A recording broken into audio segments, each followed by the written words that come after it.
Okay, hello. Hello, hello. Hey, hey. Yeah, it's good to whew, be here. Great, unplugged. All right, let me just start in prayer. Lord, thank you for today. Thank you for your mercy and your grace. This opportunity to fellowship and study your word is only opportunity we get by your grace, and we just give you all the glory for it. We pray that we'll be renewed, refreshed by your word in the mighty name of Jesus. Amen. Amen. Amen. Right. Let me share my screen. There you go. Fantastic. All right. Cool. So yeah, I guess I'll just do a recap, I guess, of what we've been talking about, studying on things we've been like doing before now. I think obviously we had the last session, which was the barbecue Yeah. session, which was pretty fun. That in that we covered up quite a lot of topics. Yeah. Yeah. Just good conversation. That was quite good though. That was quite good. Yeah. Really good. Uh, and then yeah, so we cover quite a lot of things. Those were loads of different conversations. Um before that we were doing the series looking at the gospels, which was pretty good. We the last one was looking at um how the different authors kind of opened their gospels, how they started it. Mm. uh so yeah, that was quite interesting. We looked about especially Matthew, how he opens his gospels with the whole genealogy. We did the whole thing about looking at the genealogies in Matthew and in Luke, because Luke also includes a genealogy. And the interesting thing is that both genealogies are different, which is kind of Yeah. Right. makes it quite interesting. So that's led to a lot of debates for Mm. loads and loads of years. And so we looked into that and into why those genealogies are actually different, and why some names don't make it onto one and why they make it onto the other one. And we looked at how they use those genealogies to construct the story, because these people, they tell, that's one of the ways they tell stories, by listing out genealogy, so you can tell stories, the things that they want to remind you of. And Yeah. so we see that whole thing about outsiders joining, being part of welcoming outsiders in, which is a theme that is across Matthew's gospel especially. So we see that reflected heavily inside the genealogy as well, because we see like if you look, you will see the whole thing about the women that are mentioned in there, Mm. in the Yeah. genealogy. Genealogies usually don't include women in it. So again, we look see the women that are in there, and we see how women are represented inside that gospel as well. We also looked to see the women represented in there, and then we looked at how these women were not only does he include women, is the kind of women he includes. So the women he includes are actual outsiders. Mm. So he includes Tamar, who is actually non-native Jewish lady or Hebrew lady. He includes Rahab. She's a Canaanite woman. He includes Ruth. Ruth is from Moab. And the history between the Israelites and the Moabites. Um, he includes um, he includes Bathsheba, but he doesn't mention Bathsheba by name. He calls her Uriah's wife. Right. I think that's done on purpose, because Uriah is known as a Hittite, right? So he's not an actual Israel. So the fact that he's Hittite, he writes that there just to evoke that response outsider. So these people and these people and these foreigners who you hate, you've gone to war with, and you don't like them. These Mm. people have been a part of the genealogy for the Messiah, Jesus, right? Mm. All of them contribute their bloodline towards the genealogy of the Messiah. So, and then we see the whole story throughout Matthew about welcoming strangers in and all that stuff. So it's actually quite yeah, it's brilliant when you see the construction of things and how that is reflected there. So um that was really really cool, and obviously that makes for that makes for a good what do you call it, Mother's Day sermon, if you can.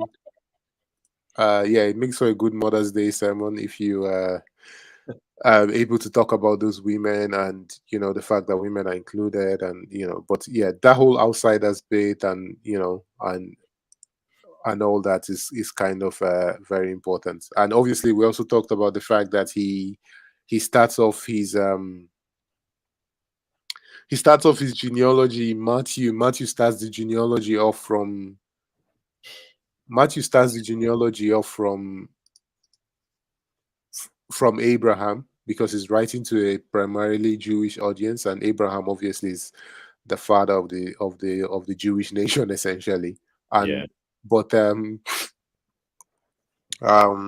Luke starts his off from he goes all the way to Adam, right? And we get this whole ideology of the Jesus being the second Adam, right? So those things get planted, those seeds gets planted in there. So Right. yeah, that's kind of a whiz through of what we did the last full session we did. Sorry, I'm about to sneeze, so I'm just wait. Let me just mute myself.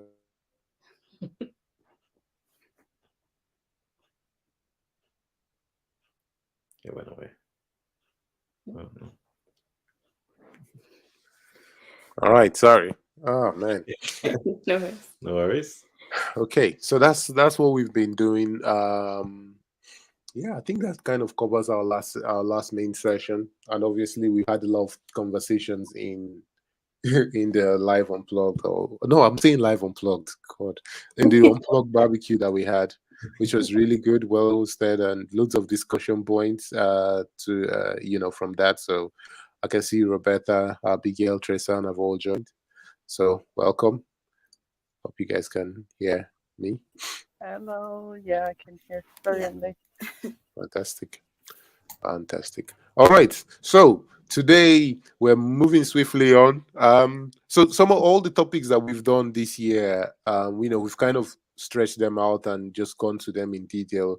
Um, if we have, we can still go back to some other elements in them. Obviously, you can never fully exhaust some of these things. So maybe in the future we might go back to the one on justice again, and we can still come back to this Bible one. We still have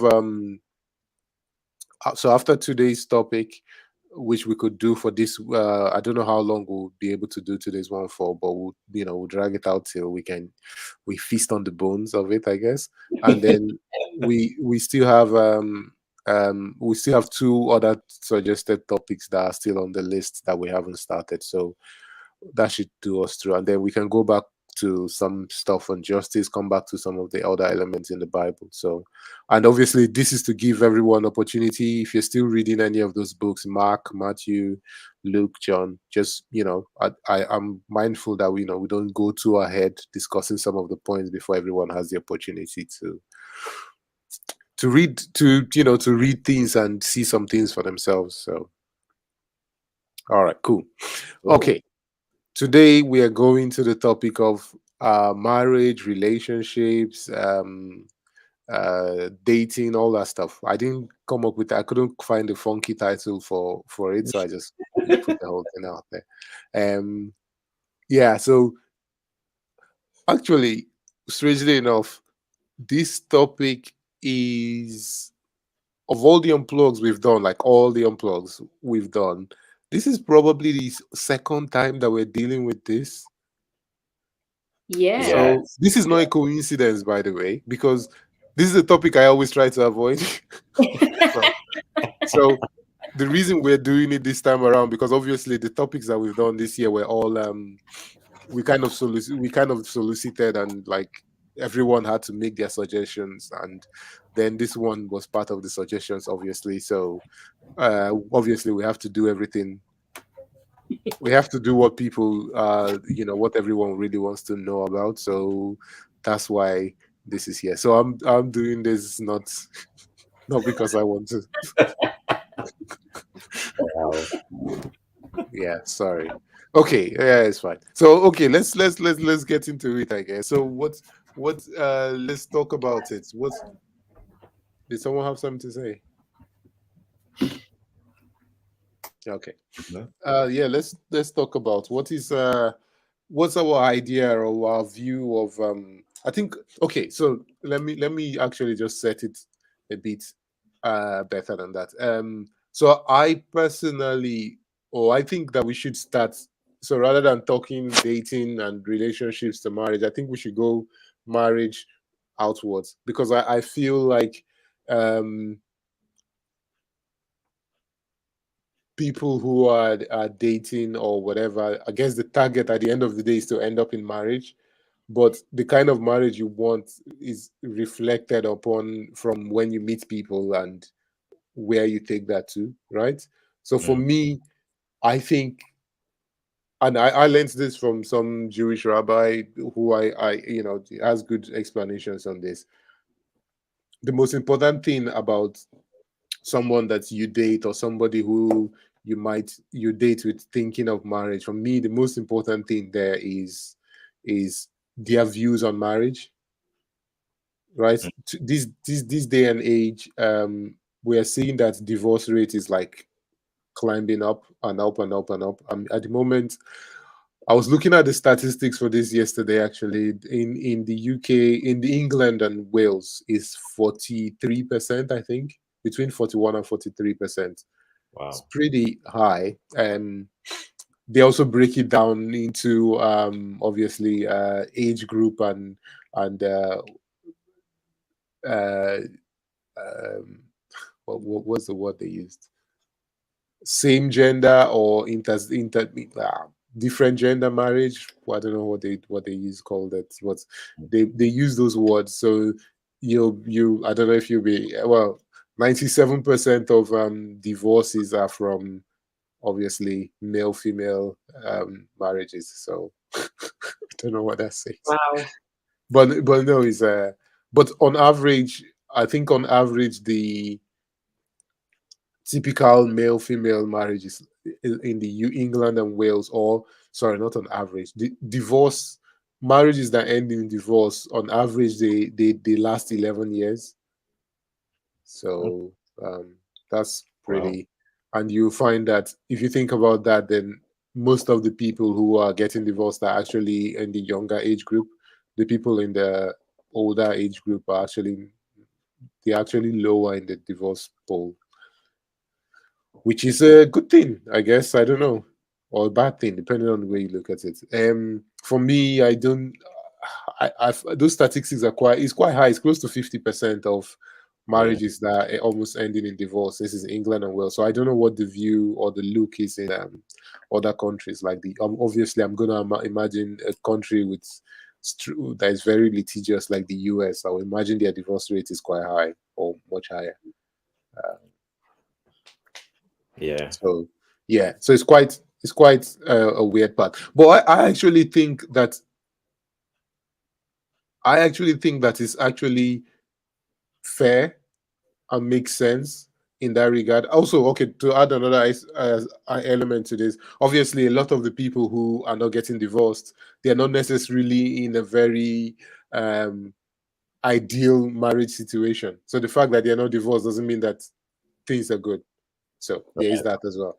But the thing that I think is fair, because I think we live in a society that, for example, okay, what's the most what's the most so we live in society, our societies are built up on the stories we tell ourselves, right? So what's the Mm. most popular love romance story out there? Just think about it. Whichever one, real, fiction, whatever. What are the E- most popular Even ones? even though time might have passed, a lot of people still like the Romeo and Juliet. Oh, there Yeah. you go, Romeo and Juliet. That's Yeah, true. a lot That's of true. The, people still refer to Romeo and Juliet. even Yeah. the one So that die in the end. Yes, yes, that one. so here's the thing, though. Romeo and Juliet. This I knew. If I had a bet, you mentioned you're gonna say Romeo. I knew someone was gonna say Romeo and Juliet. Romeo and Juliet as a basis for love story of a society is actually a problem. Yeah. Romeo Yeah. and Juliet is a very is I, um I think the actual title when it was first released is called The Conceited Tragedy of Romeo and Juliet. It's written as a satire, and as people, the people in there are kind of written in a very they're being kind of almost being the satire is about them and the families and the actual characters, Yeah. right? And then it's a tragedy because they're silly. Like, let me see, let me get one of the best quotes from this Romeo and Juliet. Right? Sorry. Uh, ooh,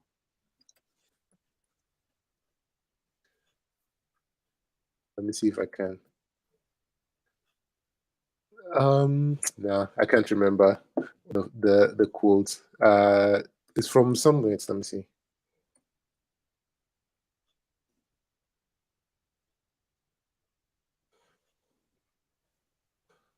Oh yeah, I've got it. I've got it. So he says, no, I have not got it.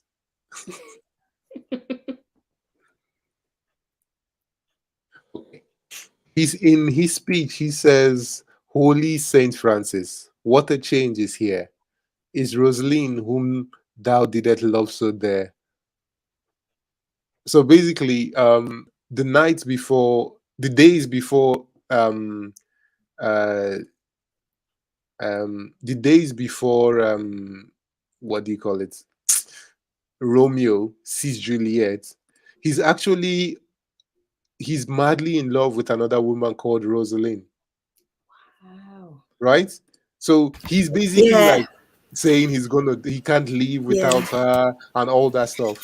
Then Yeah. he sees Rosaline and He he's changed his like, mind. yep,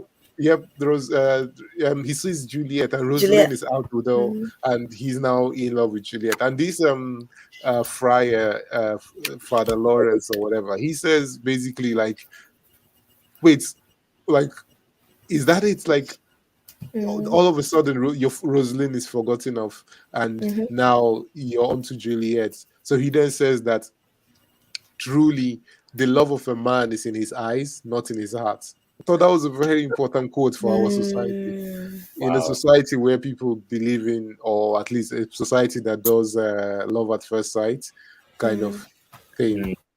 is actually quite interesting. So if Romeo and Juliet is the romantic stories that we build our society on, then it's a tragedy. Hmm. And if people are going to use that as basis to get married and all that stuff, then you can see the kind of problems that would do. Because Romeo and Juliet was a toxic situation. That's Oh, Yeah. from the beginning. that's a toxic situation from the beginning. Yeah. And you should not be killing yourself. Like, that's toxic. Exactly. And then weren't the families like against each other The as well? families were fighting each other. And the thing is, from that story as well, a lot of people derive the whole "it's us against the world" kind of thing, and it's like, Yeah, it doesn't have to be that way. yeah. Hopefully, marriages should bring families together, which is Together, what thing. they did in the past. Two families, they got people, their kids got married, and it brought unity to them. Yeah. But yeah, so actually, I want to go around, just hear people's view on. Obviously, we're in a Christian context, and I want to hear people's view on biblical marriage. I'm sure you've heard the term, and just want to hear your view, not necessarily the term biblical marriage, but just on marriage from a Christian context. You know? I mean, my go-to every time is Yeah. always um the fact that Jesus gave us a blueprint for life.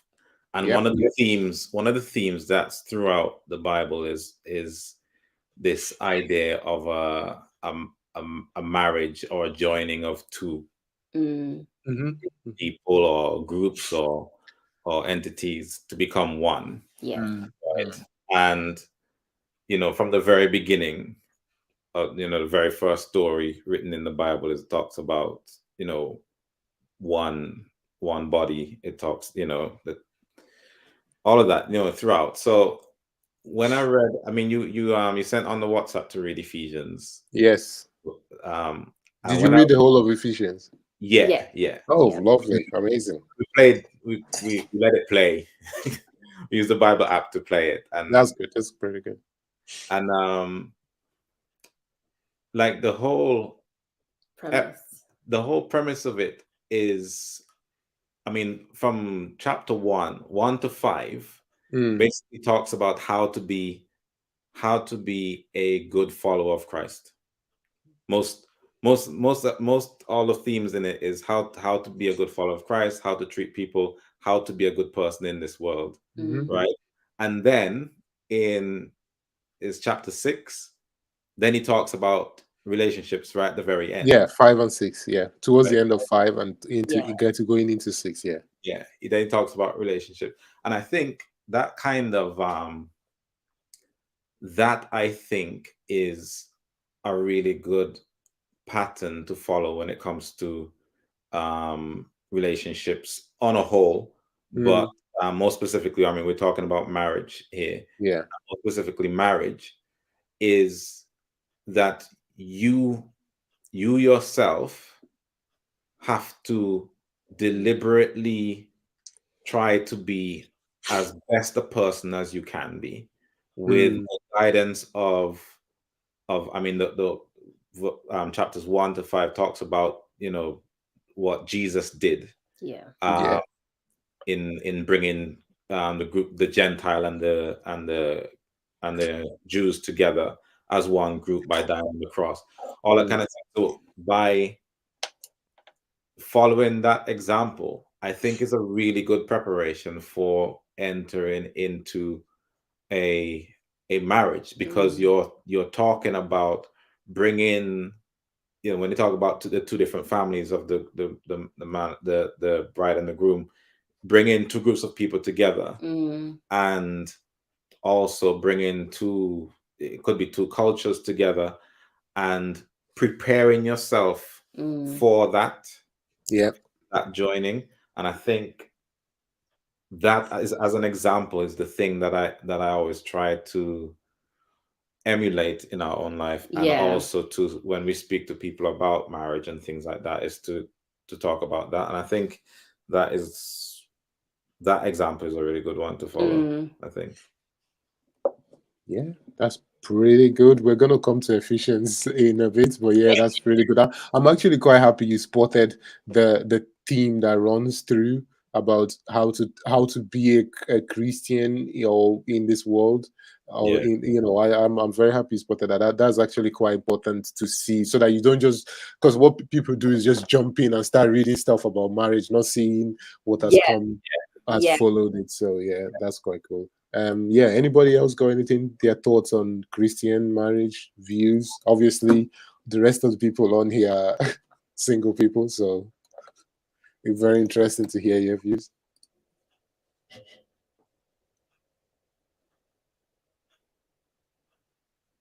Go on. I'm sure you got something to say, Roberta.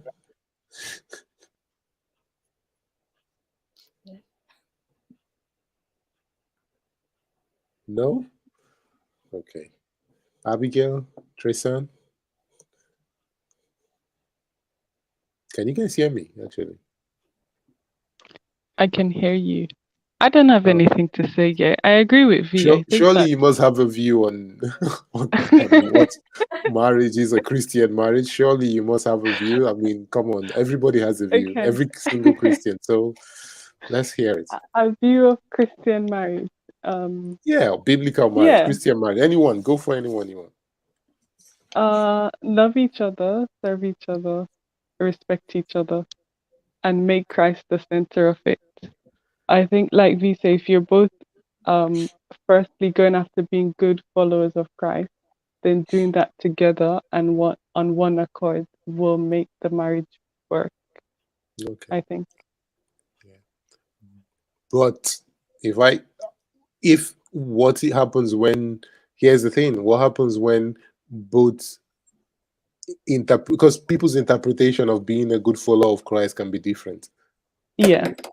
What happens in that Yeah. regard? What do you see that regard? Things like that.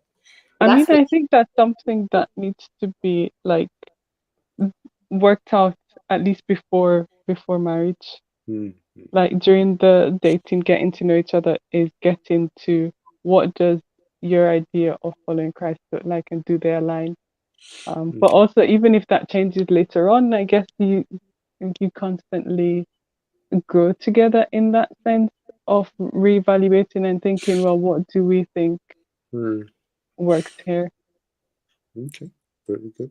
Yeah, Anyone definitely. else? Just to follow on from what Chassan was saying, constant communication is key, Mm. because the person that you might get with at the beginning isn't going to be the same person that you're still with 5 years later, because a growth is gonna happen.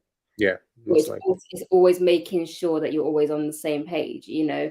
And again, like V said earlier as well, Christ left a blueprint for that, in terms of always having fellowship. Even as married people or whatever, we still have fellowship. Even as people together as a community, we have fellowship, and that's how we continue to grow with each other. Mm. Yeah. Mm. Yeah. That's Yeah. And I think it, like, I don't know, maybe I'm wrong here, but I think fundamentally, if the aim is to be like Christ, even if you think, oh, this is different, then the way you communicate that and how you work out those differences will still be in a godly way where it will be helpful for the marriage. okay. Yeah. Yeah. Okay. But yeah, I think the main thing there is like seeing what uh be like Christ means, because a lot of people's interpretation of it is always quite is always quite different. But yeah, I yeah, that's quite cool. Anyone Yeah. else? Yeah.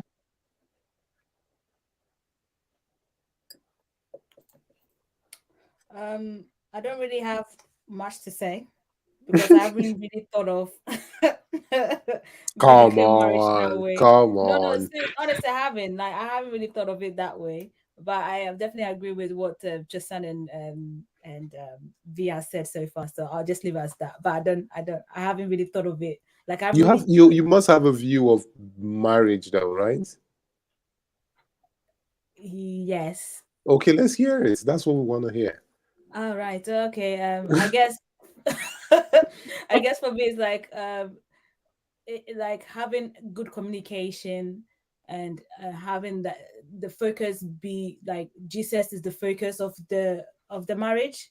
Hmm. Um, yeah. I mean, from what I've observed, because I'm a looker, I look at what. Serial looker. No, it's not okay. Look at. Not a stalker.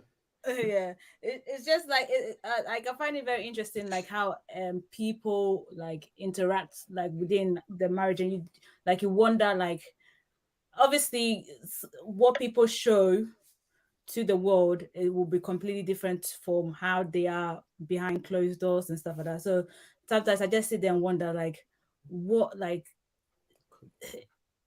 um like how do they actually communicate with each other, because some people are quiet, some people are like, out there kind of thing, like how do they balance each other, stuff like that. But yeah, but I Hmm. think for me, key is communication and having Jesus as the focus in the Okay, relationship. that's pretty good. That's pretty good. That's all right. That's all right. That was something. That was something. Yeah, I guess No, so. yeah, but again, just to okay, so we're gonna look at some of those things.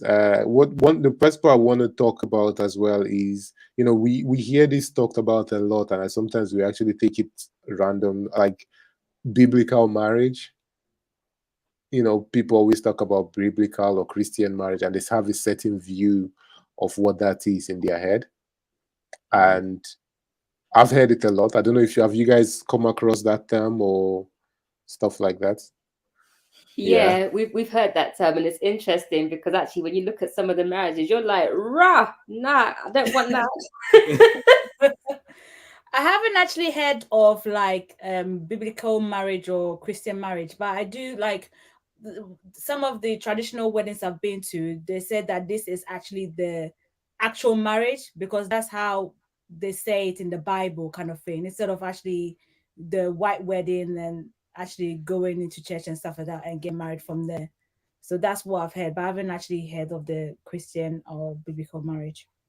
Okay, that's it's interesting. So yeah, people do use the comment a lot, talking biblical marriage, talking about I don't know, trying to talk about Christian marriage. You if you keep an ear out, you probably hear people talk about biblical marriage a lot. You And know, oh, sorry. go on. Sorry, I've got a question. go How on. Then. come then, like, Christians or non-Christians all majority get married in a church and like have someone officiating the marriage, like even if they're not like Christians? Is that I just think it's me? more to do with tradition more than anything. I think people like that idea because most of the fairy tales that people have watched is always from that thing. People have this idyllic scenes of how they want everything to look. So that's what they do when they plan their marriage. And I mean a lot of the scenes within the things people do marriage wise are they have been passed down and it's just traditions. Sometimes people don't even ask what these traditions actually are. They Yeah. just do it because it is good, it's nice. Some things that are actually quite nice and beautiful, if you want to say, have actually come down out of you know the roots that have led to those things. People might not necessarily support what those come from. So if I give an example, so usually a father walks the bride down the aisle, Mm. right? And usually they ask who gives away this woman. I don't know who Yeah, gives yeah, this yeah. woman or who. Now that has actually come from the fact that women were property. So so this is one of the problems things people don't understand when they read the Bible and some of the things that Jesus is talking about and the others are talking about. Women were actual property. So the woman was a property of her father. So that's why he walks her down the aisle and then he gives away his property to another man. And that man then takes over the woman as his own property. Wow. Yo, when So you say it that way, raw, Wow. it's something. that's It's that. So that's something. where that tradition has come from. And even in the Oh, what biblical about time, the what about the what? sorry, what about the one where they say that it's bad luck to see the bride before the wedding or before I'm not sure before where the that one has come ceremony? from, but probably that's a superstition. Maybe somebody saw the bride before the wedding and everything Yeah, just went. superstition Yeah. or more preference as well. Yeah, but a lot of all these things they carry over, all right? So Yeah. if you look at um a lot of traditions that didn't get necessarily influenced by those things, is I think that's come out of the Hebrew Jewish side of things. A lot of weddings that don't what do you call it, that are not influenced by those things. If you see those kind of wedding cultures, so one of the things that, like someone like me who is African, West African, Nigerian, or we have cultural weddings from all the different ethnic groups. So we tend to do a cultural wedding and do a church wedding. So when you see how the cultural weddings are set up for different areas, they actually do different things that influence that kind of suggest their history, and they don't really have that whole thing of the necessarily have that stuff of the father bringing the daughter down the aisle. So that's where that's come from, or some of the other things that they have. So all this is are just cultures that we carry on and we don't ask where they've Yeah. come from. I'm When sure you the other things, I don't know where the other things have come from, but they've probably come through when random when places. we were getting married, we actually researched some of these traditions Right. in for weddings, and what we found were like the origins of some of these things we didn't want to involve in our wedding. Yeah. because of what the origins were, or we changed what it meant for us, or changed it some way. Like for instance, where there's a child like throwing petals on the floor as they're walking down the aisle and stuff like that. That historically, that was to ward off evil spirits. Okay. Or something like that. Was that, yeah. wasn't it? Something like that. And then the mini bride like the and mini groom. bride and groom. You ever saw that, where there's a mini bride and groom? Invoke the spirit of fertility. Oh. And that kind of stuff, right? Right. And even like the bridesmaids and everybody carrying flowers, like back in olden times, where people didn't necessarily wash very often, the flowers was to mask their odor. What? Yeah. Okay. So, I mean, yeah, bathing wasn't as straightforward as it is for us now. So, yeah. So a lot of those things, we were like, I mean, if there's gonna be a wedding, is that not an excuse to go all out and have a shower? you would think so. Anyway. You would think so. So that's why we didn't have flowers girl. We didn't have mini bride, that kind of stuff. We changed. What about the throwing of the flower towards the Didn't do that either. Didn't do that. Did you research what that meant, or what it means? It was meant so whoever caught it is meant to be the next to marry or something like that. Yeah, yeah. Who has control? We don't have control over that. So yeah, throwing the bouquet and who caught that shouldn't determine that. So we didn't do that. We didn't do that. And even the stag do and the hen do, the history of those things are steeped in druid ceremonies and things. So we, all those things we just excluded out of our whole wet marriage process. Interesting. So, that's very interesting. I mean, it's good to hear that people actually do research, because a lot of times we just carry traditions, and then the point for why they were done, sometimes the point for why they've done has gone, but we just keep doing that because we never asked. There are so many metaphors and stories around such kind of things, but yeah. And even walking down the aisle, the part where you said that the father walking the bride down the aisle, we didn't do that either. Did you not? No, we had we had both parents walking with us, walking ahead of us. Yeah, so they walked in front, and then in my procession it was my mum and dad in front, then me, then my bridesmaids, and then for V's one it was the same. So his parents in front, him, and then his group, then my groomsmen. Yeah. Yeah. Okay. I have a question. Sorry, for the married people, for everyone who's married, do you guys have a ring? So we have a ring. Yeah, do you guys have a ring? Okay, so let's move on to other questions, because you're basically asking a question that's gonna get me in a lot of trouble. So I'm just... no, I'm just wondering. Where did the ring come from? I don't know where the ring come from. Me, I don't like wearing them because they make me feel uncomfortable. So I really don't like wearing it. I have one. I just don't like wearing rings. They make me, I feel very uncomfortable with them. I do wear them every now and again, but I don't like wearing rings. So personal preference, yeah.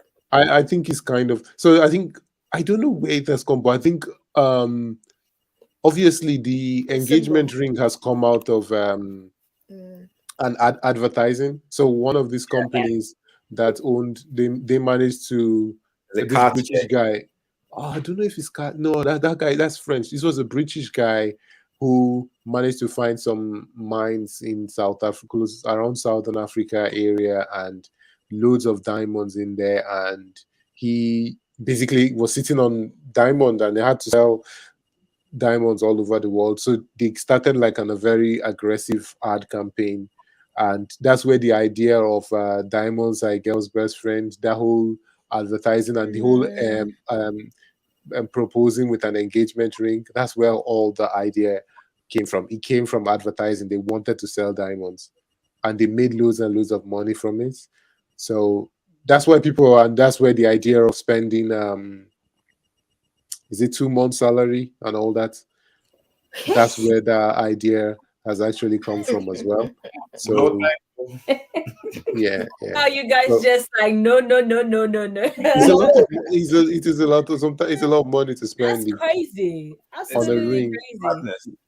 Yeah, so I think that's where that particular idea has come from. But in terms of wearing an actual ring on your finger, I think, I don't know, this might be a myth. I hope I'm not repeat. I hope I'm repeating fact, not myth. But that's come from the idea that there's a vein in your ring finger Oh that is yeah, that connected straight connects to to your your heart. heart was yeah. Yeah. But that's not. That's why you wear That's it on not. the That's incorrect. That's I think if that you I know. think that's to do with the finger. Why? Which finger that you Yeah, put that it part, the in? finger. Yeah, but Yeah. that's incorrect. There's, I've Uh, heard that before, but yeah, it's incorrect. Yeah. it is yeah. incorrect. Just, So just again, something why? that Yeah, vein. Yeah. yeah. I think it is. Again, I'm sure that if you dig into that one deeper, I'm sure you find out Yeah. that it was just a campaign to sell rings as well. Because Right. Right. essentially, most of all these things that we're doing are for somebody to profit of money. Yeah. My thing is, why do we need to show people that you're married in society? Well, No, well, as in like the ring wise, because I know in other traditions they, let's say, I guess the South Asians, I don't know, where they put like a red spot on their forehead. I don't know. I all might be right. wrong, but I think again, there's the whole thing of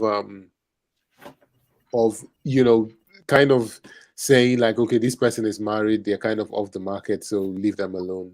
Or Yeah. oh right, Yeah. especially on back in the days where women were not were oh not okay, even of full, I don't know, they yeah, were not classed on the same level as men. So it's like, okay, somebody's has she's spoken for technically, in that kind of, Branded. yeah, She's oh branded. wow, yeah. So Wow. yeah, so I think it's kind of coming from those sort of lines. But nowadays people, and if people are going to approach a married woman or married man, you know from their wedding finger and all that. But I mm, don't know if that dissuades people these days. People cheat, Not very wedding much. finger. Not very now. Some people mm, take their wedding As a ring off. challenge. Some people don't. Some mm, people cheat with the wedding. So yeah, I don't know if it stops anybody.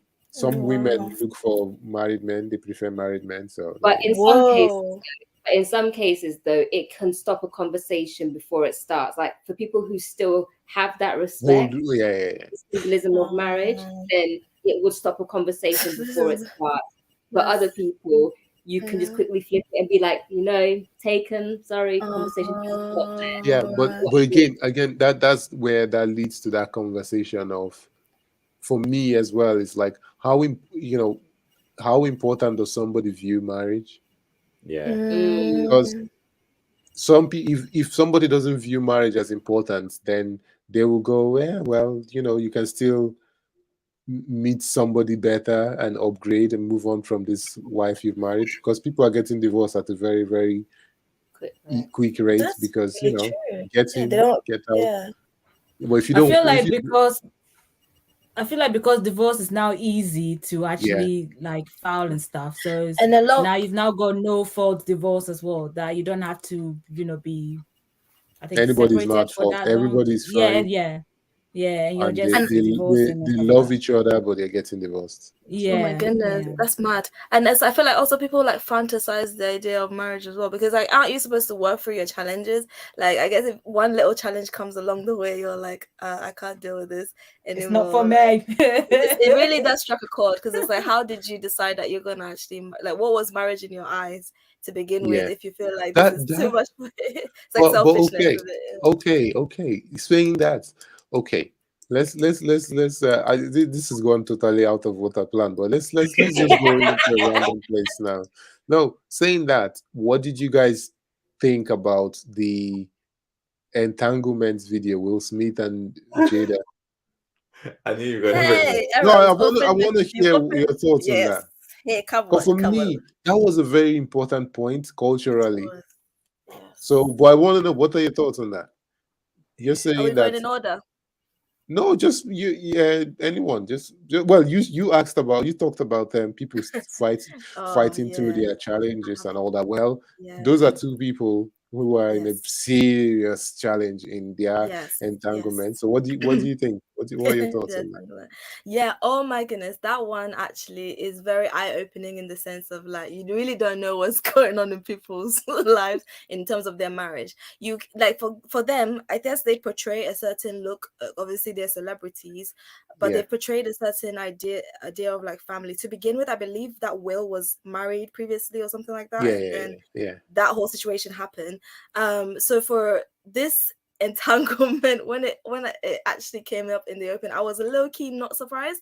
I was kind of like, oh yeah, there's another like to me I didn't because a lot. So what I read in comments, people said that they were like looked up as like the black power couple, like you know when mm, a lot of mm. people like to fetishize, I don't know if that's the word, Yeah, but yeah, they yeah. look That's the word.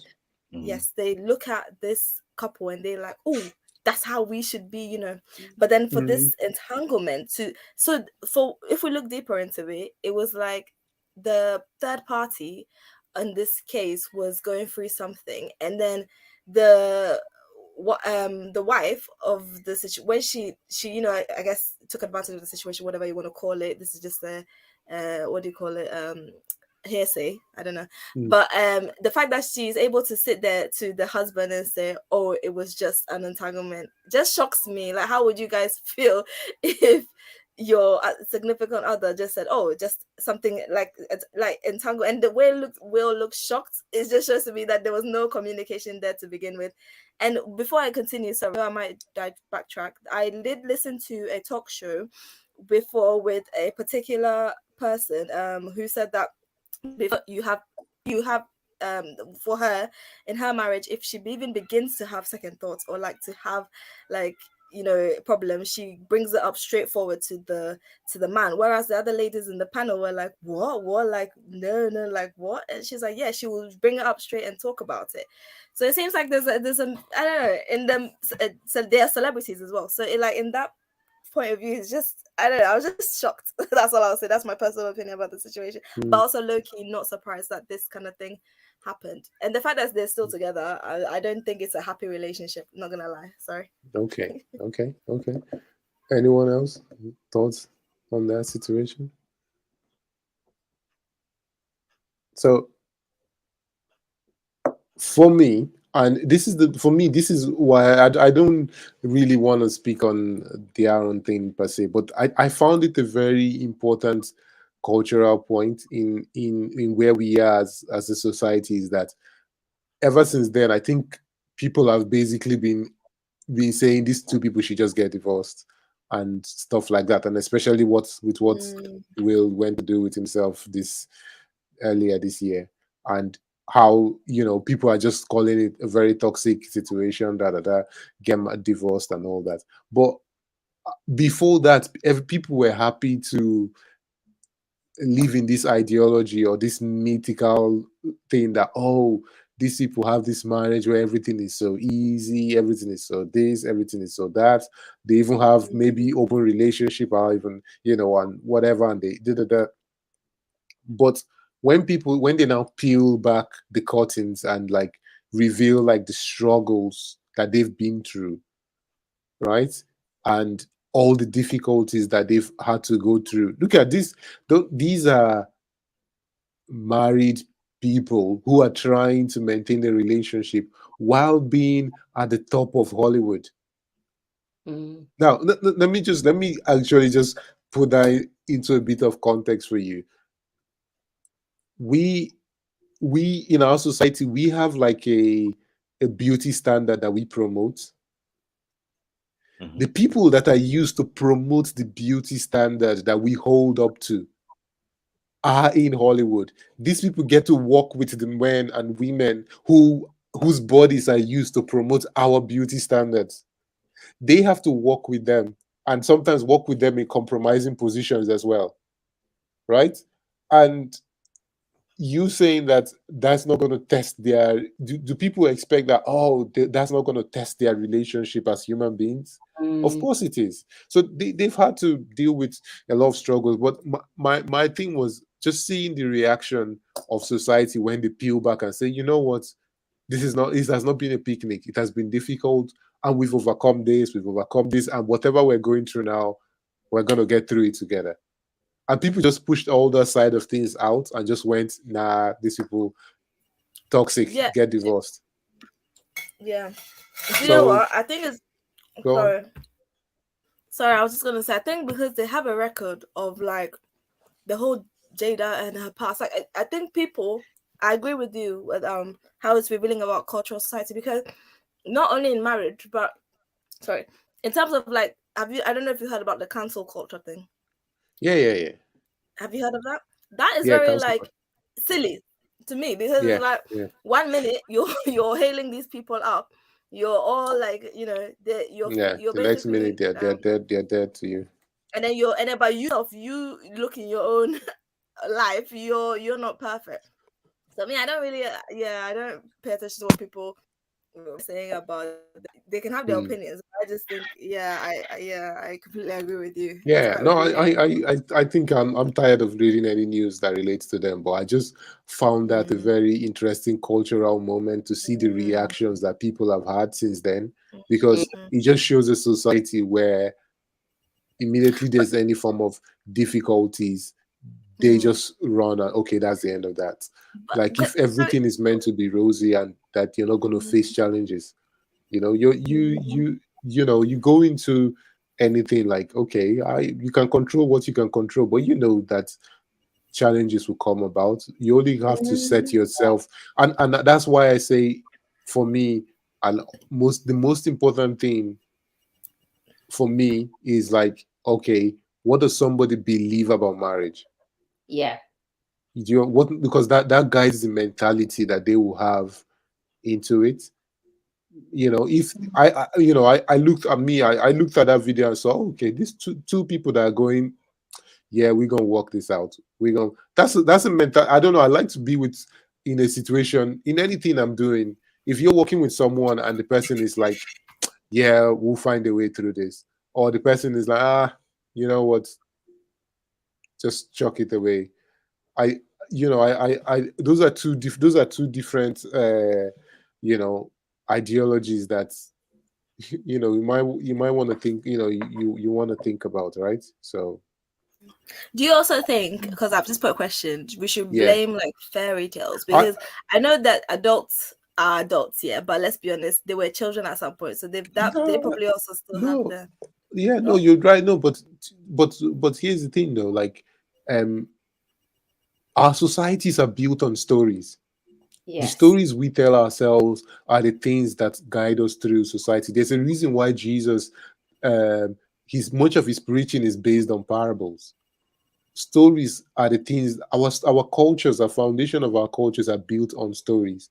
Yeah. Whatever way of life we think, we have a story that influences this, or think about there's a rags to riches story. Everybody here knows how that story goes, right? Yeah. There's the yeah, rags to riches story. There's the zero to hero story.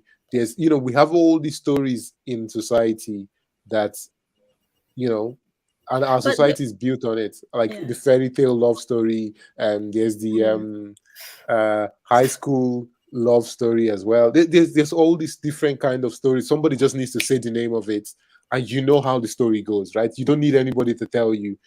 Human societies are built on this story. Every culture has their own, right? So, and Mhm. that guides the way that those people are.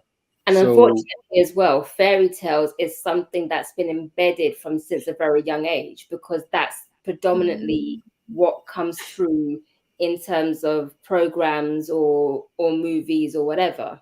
Yeah. especially yeah, children movies. Like a lot of children films and Mm, stories Yeah. that that's put out to the masses have those fairy tales stories, And it's and usually like the woman is the one in need, and then the man yeah, is the yeah, one yeah, that yeah, comes through. desperate. That's where rescue. yeah, yeah. that makes And sense. and then the stories normally end on the wedding day, right? Yeah. Well, no, they went to do their taxes. They went and had an argument there, but they made up for their taxes. Happy ever after. Happy ever after. The thing is, because it ends very there, destructive. what ends up happening if people do end up getting into marriage or relationships because they have this ideal in their mind, when something negative then happens, it then makes them feel like they've done something wrong to not see their fairy tale. When in actual fact, real relationship is work. Okay, actually, let's actually also just drop into that a little bit. So there's a psychologist. She's like a relationship psychologist. Her name is Esther Perel, and yeah, I don't know. She's become quite popular over the last few years. But she's a psychotherapist, and anyways, so she said that actually this day and age, and I think this is something maybe we can all maybe relate to or think about as well. This day and age, your partner is basically called to do more than they've ever been asked to do in any time in history. So right now, your partner, your wife or your spouse essentially is meant to be like your best friend. The spouse is meant to be like I don't know, passionate this or arouse passion in you, meant to obviously be a good parent, just be tick so many boxes of things that, or help to inspire you, make you better, blah blah blah. There's so many things that a partner is being asked to do in this day and age, when historically spouses or partners have never been asked to be that. So the idea of your partner being your best friend is actually quite new. I believe there's nothing wrong with it, but it's actually quite a new phenomenon that we see, and so many other things. So the point that she was making as well in the video is that a lot of roles that communities feel, a lot of roles that a community usually fills up for us in our lives, within the community, all of us being embedded in the community, and different people within that community play a role in your family life. A lot of those roles are now have to be taken up by one person, and because of that causes an extra strain on people's relationships. Expectations. Yeah. What do you guys think about that? I think that's true. Okay. I think it is. I think when you hear, especially I don't know, from social media, I guess, or from people who are looking to get married, it is a lot of, but it would be good to have this in a person and this and that. And it just feels like the ideal person, the list for that person is quite long. And so the expectation on that is that, but we want somebody, like you say, who's passionate, who's providing, who's supportive, who's inspiring. Like all of these things are put out like, this is what the person needs to be. And so that is quite a huge ask of one person, I think. I mean, I think I have a probably a slightly counter argument. Go on then. We look back at if we look back in the same Ephesians, where it describes. We're gonna come to Ephesians. Ephesians. It works. It Go works. on, I know. For this point, like when it describes how husbands should be and how wives should be to each other, and it talks about what Christ is to the church, and when Christ is described as a friend that sticks closer to than a brother. Your rock, and also there's all sorts of things that describe Christ. And in Ephesians, it talks about how we should be striving to be as much like Christ as we can. Okay. Right? Yeah. And then it says husband need to be like how Christ is to the church. So I don't think it is too much for spouses to be so many of those things to each other. What I don't support is that The how. is maybe the how, or Mhm. that we should be the source, To your spouse. Mm, because God should be yeah, the source of yeah, our joy Yeah. and peace and all that kind of stuff. yeah, But the but but the Bible also says that the husband should be. I mean, the Christ that did as much as given his entire life for the church. So, and then in the same breath, the Bible says, "Husbands, you should be like Christ And to that's your wife." and that's why, to a degree, I think where the list comes from is kind of going back to the expectation that society places. Yeah, Mm. that Whereas list. when Yeah, you choose to keep Christ as first and as the forefront and the center of everything, you actually keep those things in perspective. Because as much as I love thee, he's not my first, if you get what I mean. Christ is Mm. first to me. Mm. yeah. I was gonna say, because there's a difference between being Christ and being like Christ. yeah, I Yeah. think that thin difference is very slippery and it's not very clear in our society. I think the expectations of most Christians is they want this guy to be Christ or they want Yeah, this woman to that's be it. Christ. Yeah, exactly. when it's impossible. when it's Like, impossible. Whereas actually, if you turn your eyes to Christ and realize that the person that you're walking with is just as flawed as you are, then the Yeah. expectation and the list becomes non-existent, because you know that you're both working together. Okay. which is why So the it's part so it's beforehand. like a colleague. Your spouse is your colleague. No, Is that what you're saying? not colleague. No, No, not no. at all. Well, That's what you're that, saying. there's a question so which that we've got says, let's go back to basic. What's the point of marriage? That was me. E.g., So, marriage, the um, signature.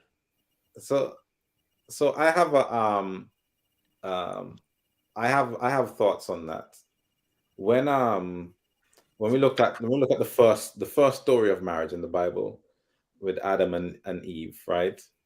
When Mm, when God when God presented, when that whole process of, creation, man and woman and everything, and he said it's not good for man to be alone, right? And then mm. God, Eve, and Adam said, "This is bone of my bone, flesh of my flesh." But the point what I'm trying to make is, before that point, before that part, God gave Adam work to do, Mm. Mm, right? And then he said it's not good for man to be alone. Mhm. mm, So you can deduce from that it's not good for man to be alone with the work that I've given him to do. So here's mm, for you two now to work together mm. for the work that I've given you to do. And So procreate. Yeah.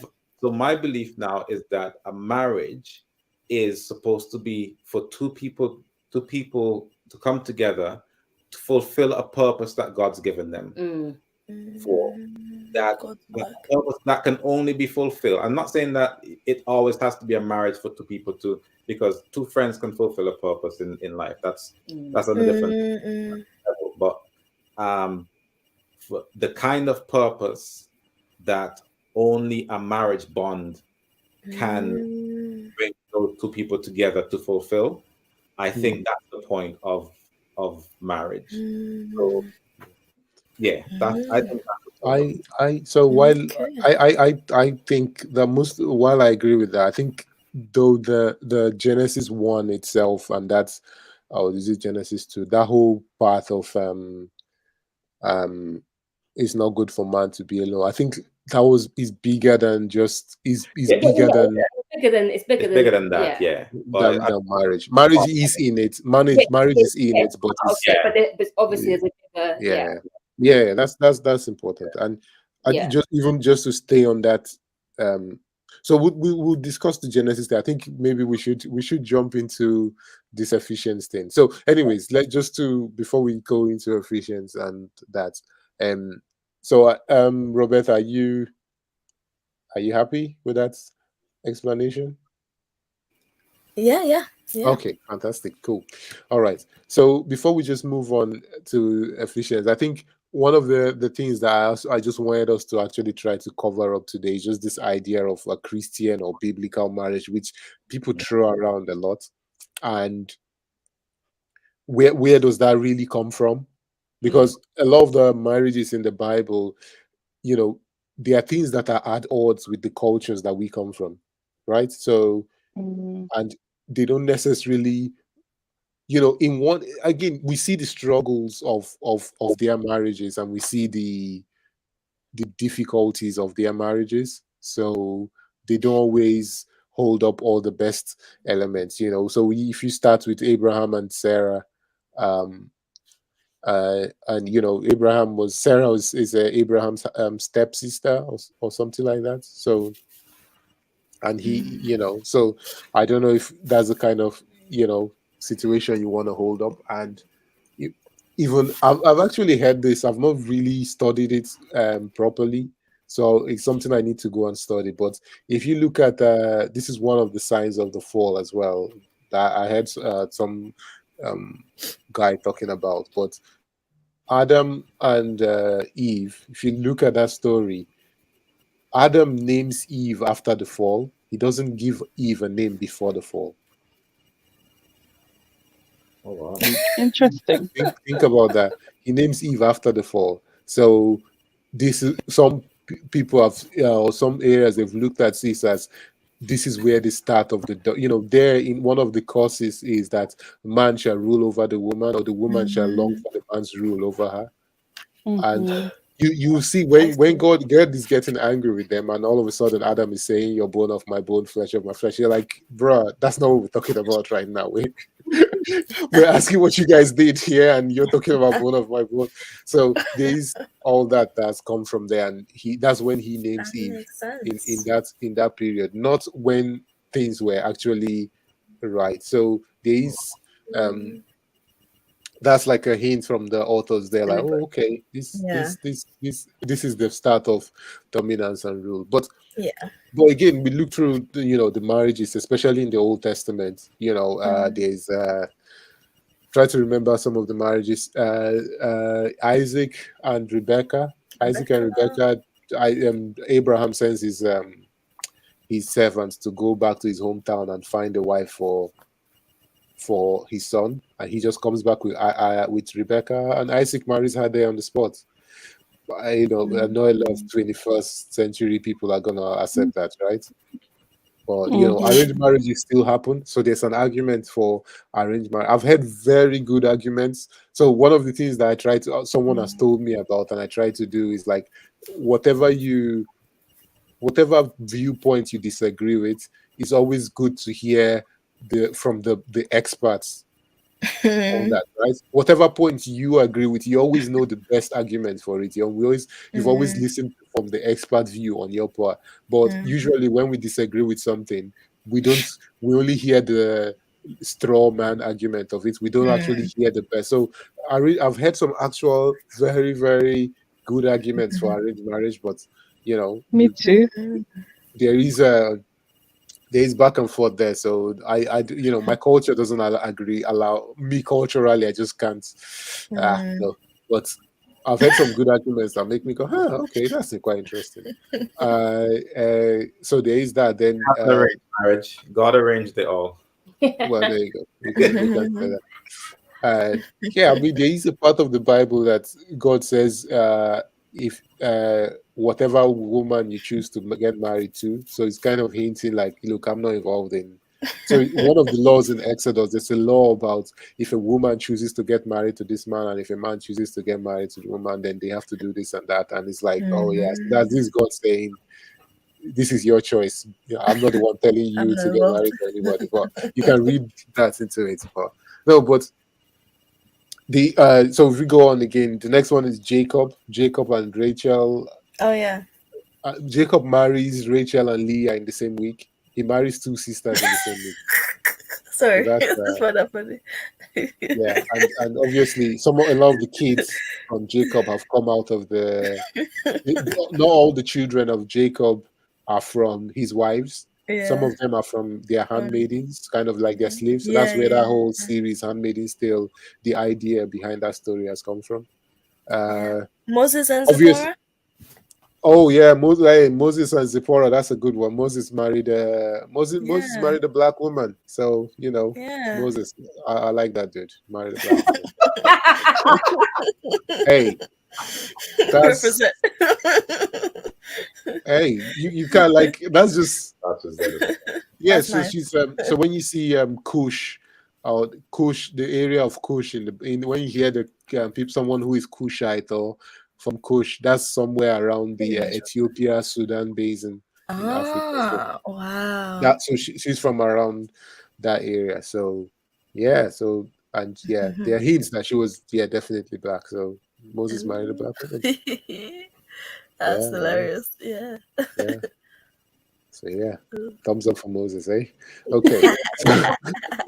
So no, but the other people. Let's look at some of the other. One that is most talked about, Ruth and Boaz. Boaz is an old man. Ruth goes Oh to yeah. propose to him in this weird Oh arranged thing, and he kind of says, "Well, somebody else is first in line to get you before me." But but I like that story in the other context because he doesn't he doesn't he doesn't talk about Ruth's beauty. He talks about her character, and I think that's actually something that's quite important as well. Oh, Um, compared to the guy what Rachel and Jacob, because Jacob was talking about her beauty, wasn't he? Jacob is a dodgy. The Bible paints him as a very dodgy character, doesn't it? Oh, fair enough. Fair And enough. I think they don't talk much about the marriages of Joseph. Yeah. Joseph is married to I Asenath, can't I remember her name. think. Yeah. That's not Yeah. like. Yeah, Asenath. That's Asenath, the same name. Ah. So she was an Egyptian woman. Joseph is married Yes. to. And then, so those are obviously David and all his wives and Solomon. You don't want any of those marriages. Those ones were done for alliances, right? They're done for alliances, and yeah. Solomon had no reason but himself. No, Solomon had no reason but himself. no. But here's the thing, though. I think a lot of people miss this as well. Yeah. So Solomon didn't have a lot of wars. One of the reasons Solomon didn't have a lot of wars is because he married a lot of women. So when you marry, No, but David killed all those enemies beforehand. no, that they always He need did enemies. though. No. That's why people get married, right? Solomon had a lot of concubines. He didn't have to marry all these women.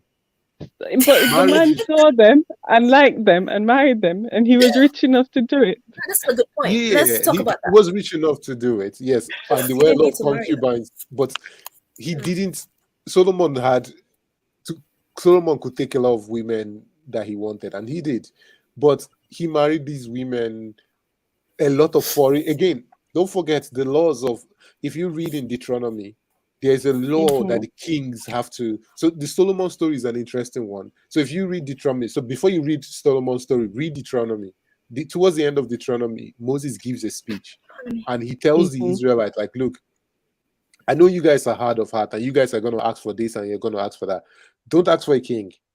You don't need a king. Don't ask for a king. But if you have a king, and I know you guys are going to one day ask for a king because that's who you guys are. Here are the laws that the king has to follow. Now, one of those laws is don't marry foreign women. The king of Israel is not meant to marry foreign women. Now, but marrying foreign women was a way to build alliances with foreign powers so that you guys can keep peace with each other. So Solomon was doing it to keep peace and to build alliances with all these families as well. Yeah, making excuses. Did it actually say Solomon did it to keep peace? Because I read Solomon saw, Solomon liked, Solomon took. No. Of course he did, but those amount of women, how was he seeing all of them? He wasn't traveling that much. He's building alliances with these people. That's why they did it. He married a lot of foreign women, and he did. Some of it is to build alliance because he could. I'm not convinced. Have as many. Yeah, well, to be honest, it is. None of us know. It's not like if I'm right and you're wrong or the other way.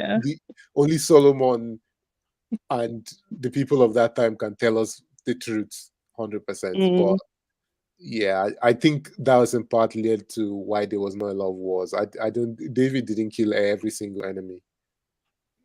I okay. don't. But I hear you. Israel still fought wars after David, right? Yeah, that's true. So there you go. Anyways, okay.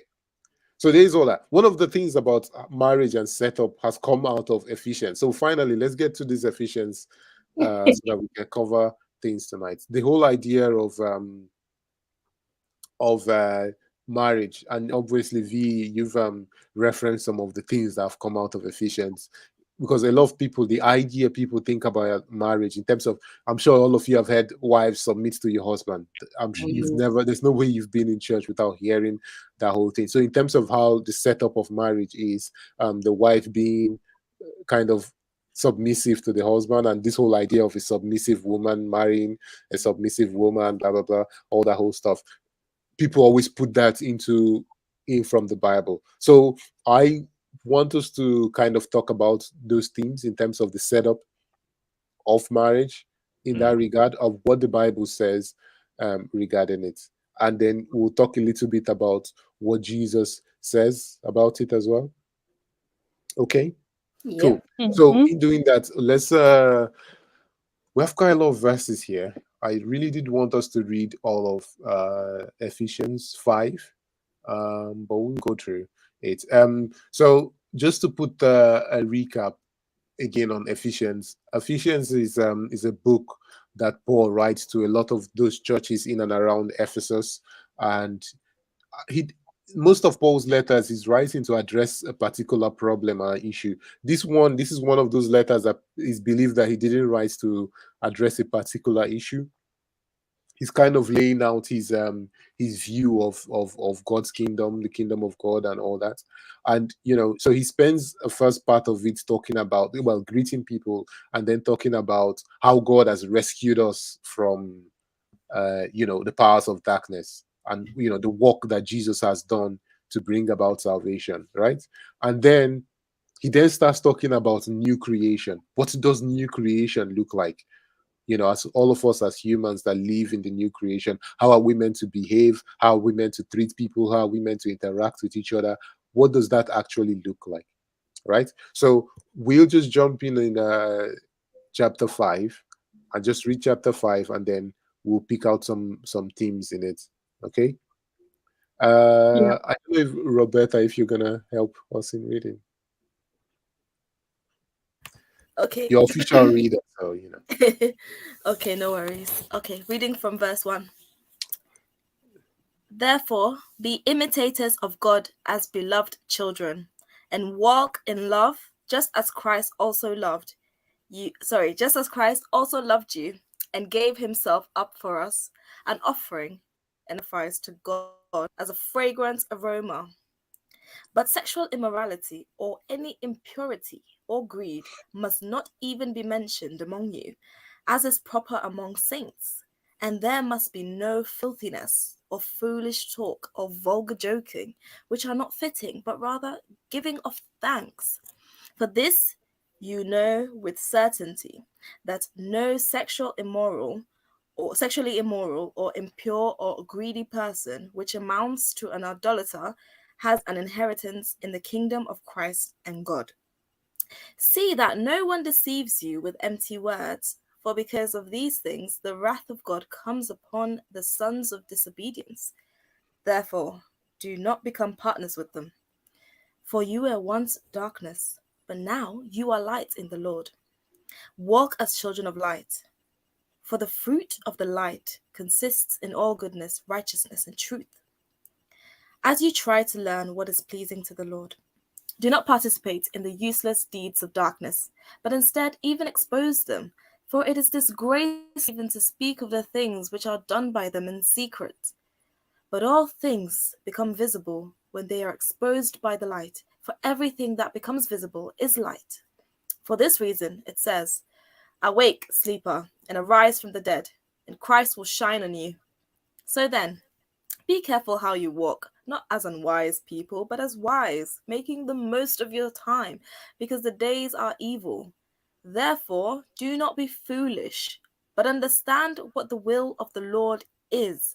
And do not get drunk with wine in which there is debauchery, but be filled with the Spirit, speaking to one another in psalms and hymns and spiritual songs, singing and making melody with your hands to the Lord, always giving thanks for all things in the name of our Lord Jesus Christ to our God and Father, and subject yourself to one another in the fear of Christ. Wives, subject yourself to your own husbands as to the Lord, for the husband is the head of the wife, as Christ also is the head of the church, he himself being the Savior of the body. But as the church is subject to Christ, so also the wives ought to be to their husbands in everything. Husbands, love your wives, just as Christ also loved the church and gave himself up for her, so that he might sanctify her, having cleansed her by the washing of water with the word, that he might present to himself the church in all her glory, having no spot or wrinkle or any such thing, but that she should be holy and blameless. So husbands also ought to love their own wives as their own bodies. He who loves his own wife loves himself. For no one ever hated his own flesh, but nourishes and cherishes it, just as Christ also does the church, because we are parts of his body. For this reason, a man, oh, it's bold. For this reason, a man shall leave his father and his mother and be joined to his wife, and the two shall become one flesh. This mystery is great, but I am speaking with reference to Christ and the church. Nevertheless, as for you individually, each husband is to love his own wife the same as himself, and the wife must see to it that she respects her husband. All right. I think so. It does continue into the next chapter. I think so. Now it goes to children. Okay. All right. So Oh, okay. no, don't worry. You don't have to read this. We'll talk about this. What do you guys think about this last bits of that he's been referring to? What do you guys think about it? I So I mean, know. Yeah, go on. I think people have misused that very small part of that scripture and not read the whole thing. Because if I think we read it. Yeah. if we read that, even just that one chapter, if we read that one chapter in its entirety and really take it on, we'll realize that what a lot of people have used the wives submit to your husbands for is not the intention of that scripture. Mm, People have used it as a reason to dominate mm, their wives as lesser beings. mm, If they read the whole thing, it says love your wife like you love your own body, and you would never abuse your own body, right? You'd want to cherish and nourish it, and like it says, and take care of it. So because people have used the submit your wives so wrongly, it's made a lot of women, every time they hear that, in terms of, or in a Christian marriage, a wife must submit to their husband, and then it's made people run away from a Christian marriage, or run away from marriage, or gone into a marriage with almost aggressive mm. what's the word, Tendency? sorts of aggressive tendencies to be like, oh, no man is going to rule me type of mentality when going into a marriage, when that was never the intention of it. When you think about what it says husbands should do, right? As much as to give up your own life, right? As Christ did for the church.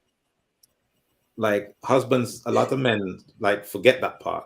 They miss that part. They just hear wife submit to your husband, and then they run with that. They go like, oh, you got to submit to me. I'm the man. I'm the head of the house. Blah blah blah.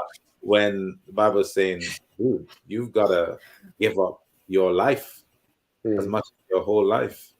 for this woman. I've got a question for Go on you. then. Is a husband actually supposed to give up his life for his wife? Because I don't think so. I think he's meant to direct her to the one who has given up his life for her. Well, In as much as Christ has already died, like I wouldn't expect a husband to stand and be like, kill I me think. Oh, instead I of think my I know wife. this is weird, but I think you don't take this negatively. Let me make sure I say it in the most Right. positive Is it way. like a metaphor? No, I think you've over Christianized. I know can you over Christianize something in the Bible? But I think you've over Christianized. Yeah, you can. You You have over can. Christianized it because okay, so there is a context to this, but don't worry, we'll come to that. I you know what? Maybe what you're saying there is I can see how you get there, but there is a context to this, and we'll come there. We'll come there. Yeah, Right. I think we In need case to I clarify don't the cover it. context in which we're saying these things, Yeah. because In case I like don't. just In hearing case, it black and white as you're saying is like, no. no, I get that, but it bothers you, right? It does bother me. Okay. I don't That's expect that of the husband. And in the all right. same light, I think as we've like we said about like women have gone so much to the opposite because like they're told to submit in such a Yeah. violent way. It's the Yeah. same way I'm hearing this like Yeah. I get what you're saying. no.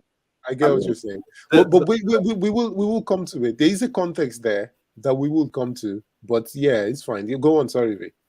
no, I mean when I say as much as to give up your own life, I say that to emphasize the the level of Seriousness. Yeah. the level of seriousness of being a husband Yeah. to a wife, right?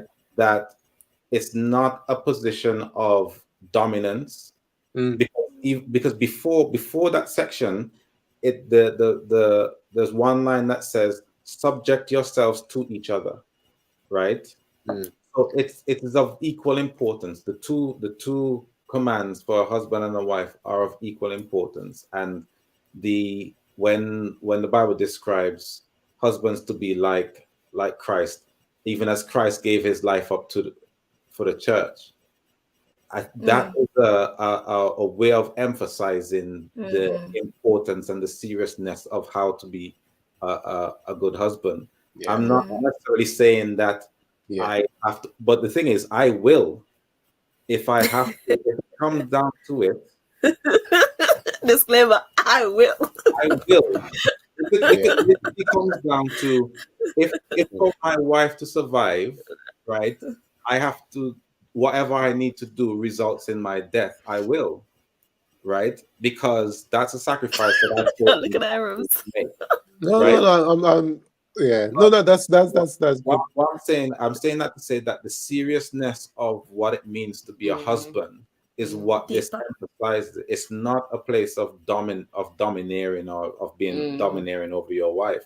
It's a place of being willing to sacrifice for what's best for your wife. I mean, that whole theme isn't exclusive to marriage. It's within the theme of what Christ teaches in the first place. Like, hold others above yourself. Like, look out for other people and all that kind of stuff. That's in the theme throughout all of Christ's teachings, and to see that in marriage and for it to be emphasized that way, I think is just showing the seriousness of what it means to be husband and wife.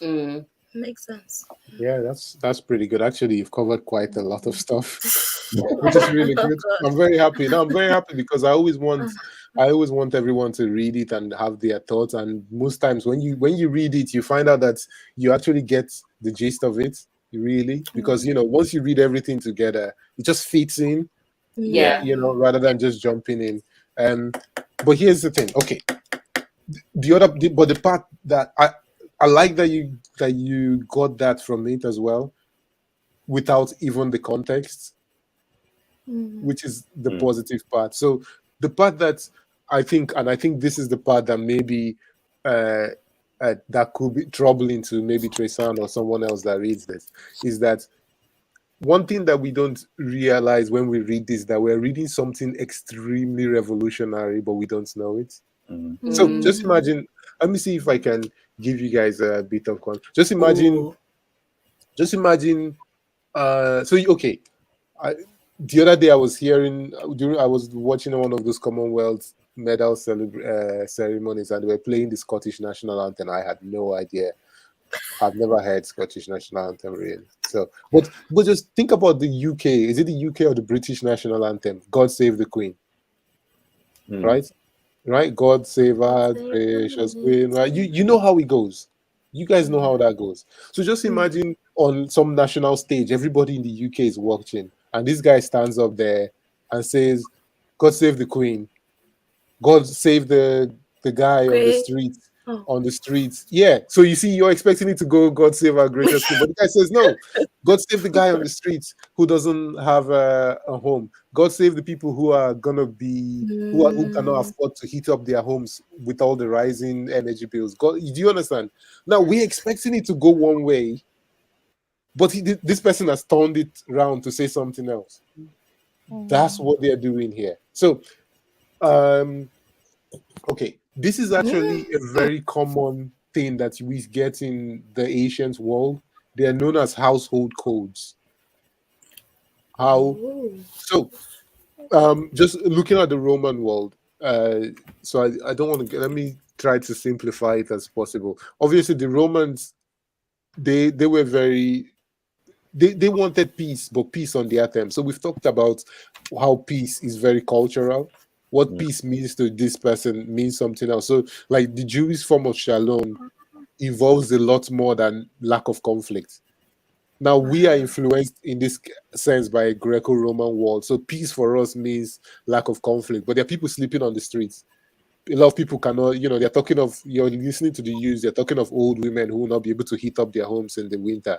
So from a Jewish context, if you look at the Hebrew Bible, that's not peace. That's not shalom. Do you understand?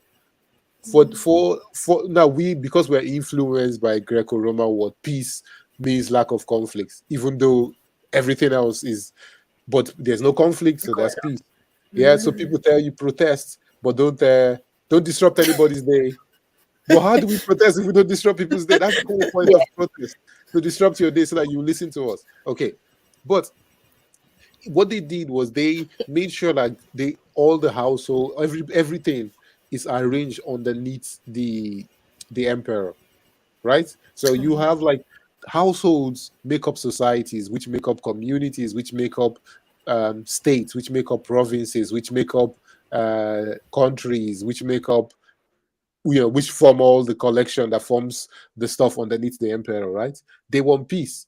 So what they usually did, and this is not just in the Roman Empire, this is the Greek, the Hellenistic period, the Persian. They have household codes, and some Roman senators even managed to pass this as laws in certain places. This is how you should set up your household so that you have peace, because there's a spark of something. Remember, the famous story of Spartacus, right? Spartacus is a slave. Small Spartacus starts up a slave revolution, you know, that Rome had to squash and suppress. So that cost them something. So, how do you arrange your household so that there's peace all the way down to the bottom? Now, you realize that. So, one thing I say is this continues into verse. So, in here, NIV have helped us by labeling it. These labels, obviously, we know the chapters, the verses, all these are artificial. So, this continues into chapter 6. So, usually, your typical household code, well, it has the children and it has the slaves as well, right? So none of us here have slaves living in our households, do we? So okay, No. all right. That's the first part that we need to remember. He's addressing households from a certain time and period. And how did those households look like? Man, woman, kids, slaves. Sometimes the house will have man, woman, kids, lots of kids, slaves. Sometimes it will have one man or a man, woman, and their slaves, then to have another man, another woman, and another man all living in the same compound. So they have household codes to tell them how to be, who to be. Some household codes will have tell the man who they can sleep with and who they can't sleep with. So if you're in the same compound with another man who has a slave that he sleeps with, well, don't sleep with that slave, because that could cause trouble. And sleep with this slave, don't sleep with this slave, those sort of things. Or yeah, this slave is, those sort of things are, sometimes they're part of the household codes. And usually all the household codes are addressed to men. Women are not addressed. Nobody else is addressed in the household code. So just to show you what I'm trying to talk about, I have where is that? Sorry. So I have a household code from the Greece. You've heard of Aristotle. Mhm. So household codes were common. The Greek, Roman, all these guys, they had. So just let me show you, just read a little bit of his on the household code that he has. This is only addressed to the man. Women, all the others are not addressed, but they're mentioned. How do you treat them? So see this. Of household management, we have seen that there are three parts. One is the rule of a master over slave, which has been discussed already. Another of a father, and the third of a husband. A father and a husband, we saw, rule over the wife and children, both free, but the rule differs. The rule over the children being a royal, over the wife, a constitutional rule. 4, although there are many exceptions to the order of nature, the male is by nature fitter for command than the female, just as the elder and full grown is superior to the younger and more immature. But in most constitutional states, the citizens rule and are ruled by turns. For the idea of a constitutional state implies that the natures of the citizens are equal and do not differ at all. Nevertheless, when one rules and the other is ruled, we endeavor to create a difference of outward forms and names and titles of respect, which may be illustrated by the sayings of Amasis about his footpan. The relation of the man to the female is of this kind. Now, this is part, pay attention. But there the inequality is permanent. The rule of a father over the children is royal, for he rules by virtue both of love and of respect due to age, exercising a kind of royal power. And therefore, Homer will appropriately call Zeus father of gods and men, because he is the king of them all. For a king is the natural superior of his subjects, and this is more going into that. Let me just give a bit more of the men and women. Now it is obvious that the same obvious principle applies generally. Therefore, almost all things rule and are ruled according to nature. But the kind of rule differs. The free man rules over the slave after another manner, from that in which the man rules over the female, or the man over the child. So we'll go more into the female. For the slave has no deliberate faculty at all. The woman has, but is without authority. And the child has, but is immature. All right, let me go more to where he talks about the woman.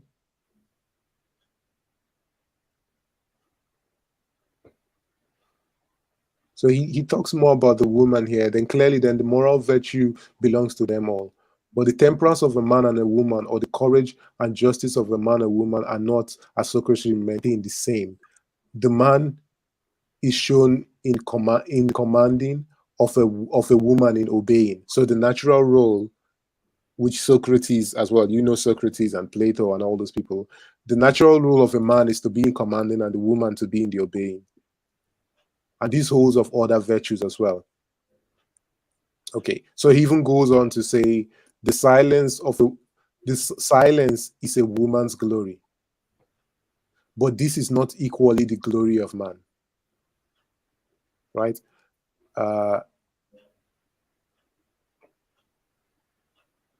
So I don't know if you've kind of got the idea of what he's saying. He's basically saying man, by nature, man is created to have a constitutional rule over woman.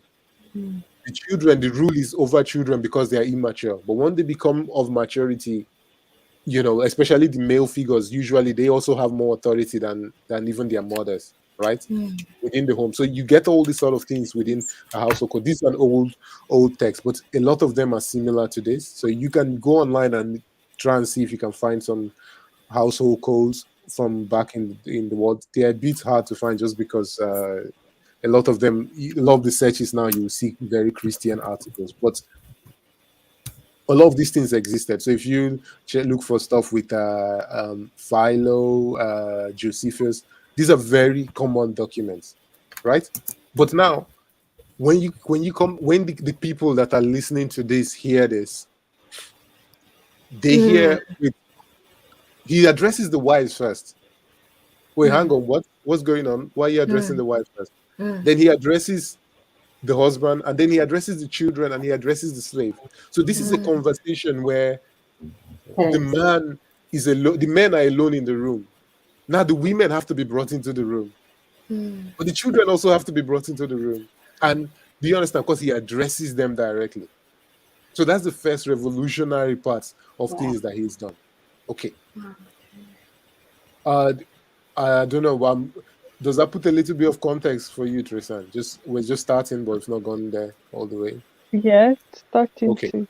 That's one part of the context. All right. So again, one of the things that I want us to be mindful of is that while these things were revolutionary for their time, they might not necessarily be for us. But the idea here, if you look at the ending of the book of Acts, the book of Acts ends without conclusion, right?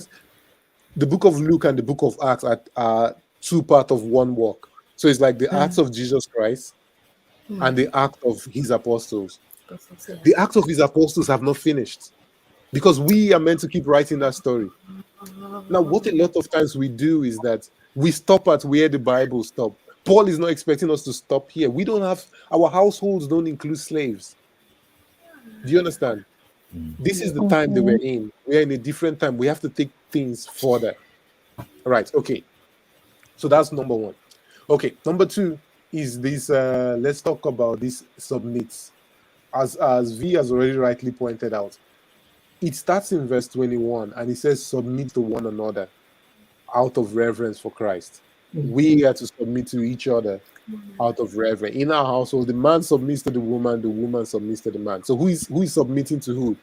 Both of you are submitting to each other. Nobody's in charge. We're submitting to each other. Here's the other quirk in translation. There's a small, it's not a quirk, it's not a wrong translation.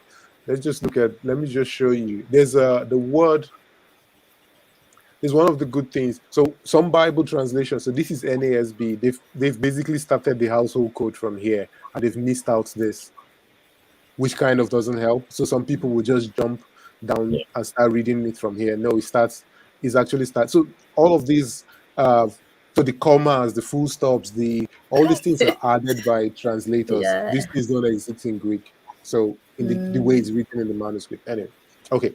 This word, these people say subject, submit. It's a Greek word called hypotasso. Hypotasso, this word. This word is kind of meaning to put yourself, to be subordinate to someone else, right? Here's the thing. Let me just show it. So this word, subject, hypotasso. If we look at the next verse that follows it, 22. 22. So this word, 22. That word does not exist. So if you see what this word means, let me just show you.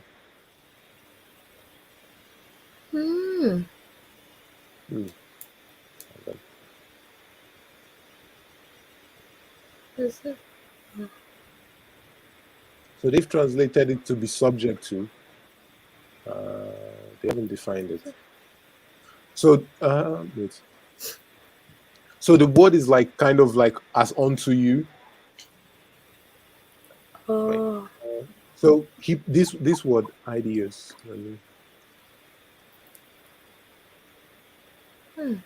Okay.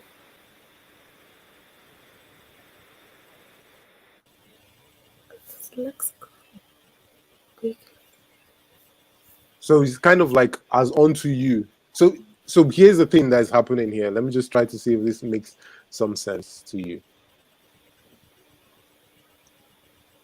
So this is not a wrong translation. It's just that they've translated it correctly, but it's something that the way it's written in Greek is kind of the way it's translated kind of doesn't help us 100%. So basically, what he said is submit yourself to one another in reverence to Christ. Wives as unto the husband. Do you understand? Say that again. Submit yourselves to one another in reverence to Christ. Then he continues, wives as unto the husband. So he's basically using the submit verb in the first part of the sentence to say wives as unto the husband. Do you get that? So he makes better sentence the way they've translated it. Yeah. So basically, they've repeated this submit yourself. The reason these guys have put it in they've written it in italics like this is because this is not in. Wait, let me look. Let me try to use this translation here. They'll kind of explain. It's like following that sentence from before. So he's kind of saying like this.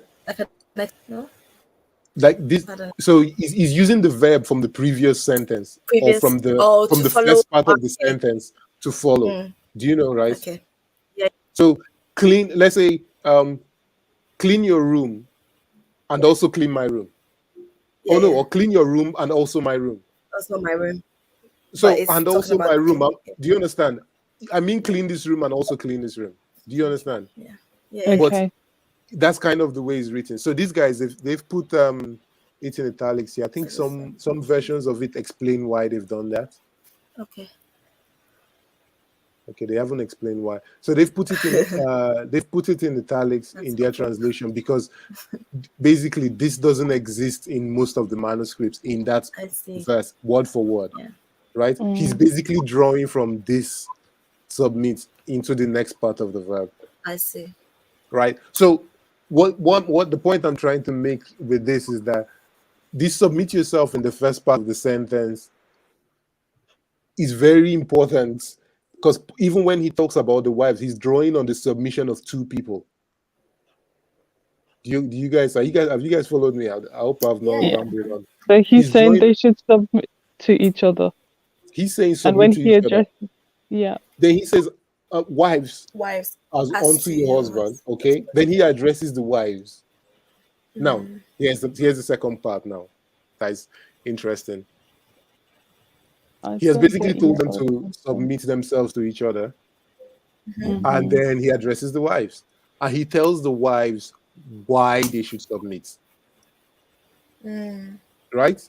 He spends 3 verses telling the wives why they should submit. Okay? Now, what does he do with the husbands? He doesn't tell them why they should submit. He tells them how they should submit. He spends 8 verses telling the husbands how they should submit. Does anybody know why he would do this? Why does he do this like this? He's told them to both submit. He tells the wife to submit. And then he tells the husband why she should submit, but tells the husband how he should submit. Why does he do it like that? Because in the household codes have already put him in a place of dominance, and a lot of the men in that time had abused that position to be domineering. So he's trying to instruct him in a better way. He's changing exactly to be a husband. Exactly. So the woman is like me going to tell my grandmom how to give birth. She has the experience. You understand? Like women have been put in the subordinate position all through. Like I don't need to tell the women I don't need to tell them how to submit and what submission looks like. This is their whole life. That's what it is, Right? But the men in outside of Christianity and these people are in Ephesus. This has a lot of Greek and all those temples. These men have never been told. Nobody has ever told them how to submit. How does submission look like from a Christian context? Right? Obviously, the women can hear this as well. It's also important. But what does submission look like from a Christian context? So, That's what he says here. Love your wives, Okay. right? As Christ loved the church, he gave himself up for her, and then he, we have one flesh. Now, here's the thing: in a lot of household codes, the women, and in a lot of the cultures, the women were allowed to kill their wives. They were Wait, allowed. no, If their that wife gets out of hold, line, hold they on. The don't. husbands What? were allowed to kill Sorry, their the wives. You mean, husbands were allowed to kill their wives, not is the it the women were allowed to stoning I kill. thing? see. Is it the No, not stoning thing? necessarily stoning. So stoning Oh, was a more Jewish way of oh wow. capital punishment. But yeah, some of these That's so. cultures, they were sometimes the stoning. I don't know, but they they um they were allowed. Some areas were allowed to kill their wives or their kids, especially in the Persian one. You will see Oh, women and men having the opportunity to actually kill their children, or so they had this power. But Paul is saying that we don't kill here. Instead of killing, we lay down our lives mm, for. That's what Mm. oh, submission looks like, so they were killing. right? Your Mm, wife acts out of line. This is not what we do here. Submission looks like is we, instead of being in the position protect. where she's your property and all that stuff. No, now we lay down our lives for them, Oh, because the wow. Mm. wives have their lives have been taken without Yeah. willy nilly for any reason. So Yeah, you that know makes more sense. Mm. there's no thing. But now Yeah. husbands, no, we don't take. We lay down our lives rather than take their life. Right? Wow. That's Yeah, that's the Mm. Showing ideology us what it looks like. um Yeah, yeah. here, yeah. I and get it obviously, because I think like originally when I'm mm, reading it, I'm like, surely she should be like Christ too. So if she should be wanting to lay down her life for her husband, yes, of because they're course, both of course. being like Christ. But then you're saying, well, in the context, she has been doing that. The wife has been dying anyway. Yes, yes, So now it's a yeah, turning off that to be like, actually, husbands, let's have a look at what's happening here yeah, and yes. change Two, and two of emphasize you, the change in yeah, that. it's a Yeah, mutual submission now, right? Two of us. yeah. It's not just so there's a, I can't remember. It's a comedy where the guys asked, they want to kill the wife, and the guy's like, take me instead, and the Mm. guy's like, okay, no, and then the guy's like, okay, I'll. Then some later, someone tries to kill the husband, and the wife just like, yeah, yeah, yeah, shoot him. Yeah. She doesn't offer up. And I'm like, that's not right. That just doesn't sit right. Yeah. Yeah, So yeah, no, that's kind of the idea. We laying down each other, but yeah. again, and And I get, obviously, okay. go on. Sorry. No, I was just gonna say, and I get why, like understanding why for the woman would change how she submit. Because if you're in a society where you're always being the submissive person, you start to do it begrudgingly. So like Yeah, if somebody, you have to clean the house for the man, like it's a law to do it, you're gonna yeah, do it just chaka chaka, innit? You ain't gonna really yeah, care. But when you yeah, understand, oh, why am I doing this? I'm doing this as unto the Lord, then you yeah, start submitting that, oh, okay, I'm going to do it nice and make it look Yeah. good. Something like that. So, Yeah. yeah, that in that context, it makes a lot more sense to me than yeah, just being like, husbands lay down your lives and wives submit to your husband. Like, nah. yeah, yeah, yeah. No, and Both of and you need again, to be Christ. both of them is Like, because this is yeah. a Christ. When this thing is like, one of the things that people have done with this is like they take out they take the they take our society and read it into the Bible. We have this very Mm, hierarchical Mm. society. Everybody need one person. Everybody wants to be in charge. They want to be on top. They want to be this. They want to dominate. And we read that into the Bible. And the Bible is not really that. Jesus. Remember Jesus, the ideal situation. Jesus says, "I came to serve, Not not to. to be served." Mm, Right? mm, mm. He laid down his life. He came at Like the that. bottom. And the word serve there is actually the word for slave. Is I came to, you understand? So if you think about it in that regard, it's actually even more scary. He washed the feet of his disciples. That's the position of Yeah. a slave, right? He Yes. mhm. came to put himself at the bottom. He laid down his life. He came for that thing. But everybody wants leadership, authority. I want to be the leader. It's just two of you in the marriage. One person still wants to be the leader. Like, just chill, right? So we need to remember that Christianity is about, Jesus told them in Mark, right, when they are saying who's going to sit on the left, Jesus says, no, no, no. In here, the way you be at the top is by going down to the bottom and serving people, and giving yourself up. And this is, again, we always go through this thing every time, but I always have to say, like, the word for love that Paul and Jesus and they use is the self-sacrificial love, right? Giving up yourself, right? The same words. Love is a verb. We are in a society. Everybody wants to say the society is getting, people are cruel, but there's loads of people running about saying I love you, I love this, I love that, this or that. But love is a verb. You It's an cannot be standing and say you're sitting down. Or verb is a verb, is an action. You can't be standing and say you're sitting down. It's an action. Yeah. So I need to remember that, and especially in the Christian context, because I think a lot of people misunderstand what the love is. But for me, this is how marriage is set up. This is the setup of marriage. Now, last thing before we go is one of the most, I don't know if I should be doing most controversial stuff before. I'll do it in a minute. But you use the time to think about it. But yeah, very controversial bit, if you have time, is this part where he says, for the husband is the head of the wife, as Christ is the head of the church, his body, of which he is the savior. Right? He's not saying that the husband is the savior of the wife. Obviously, that's not what he means, but it's kind of like a metaphor. Okay, so do we have time for this? Yes. Okay. So You again. all right. So so the word for head here is okay. Let's do this, right.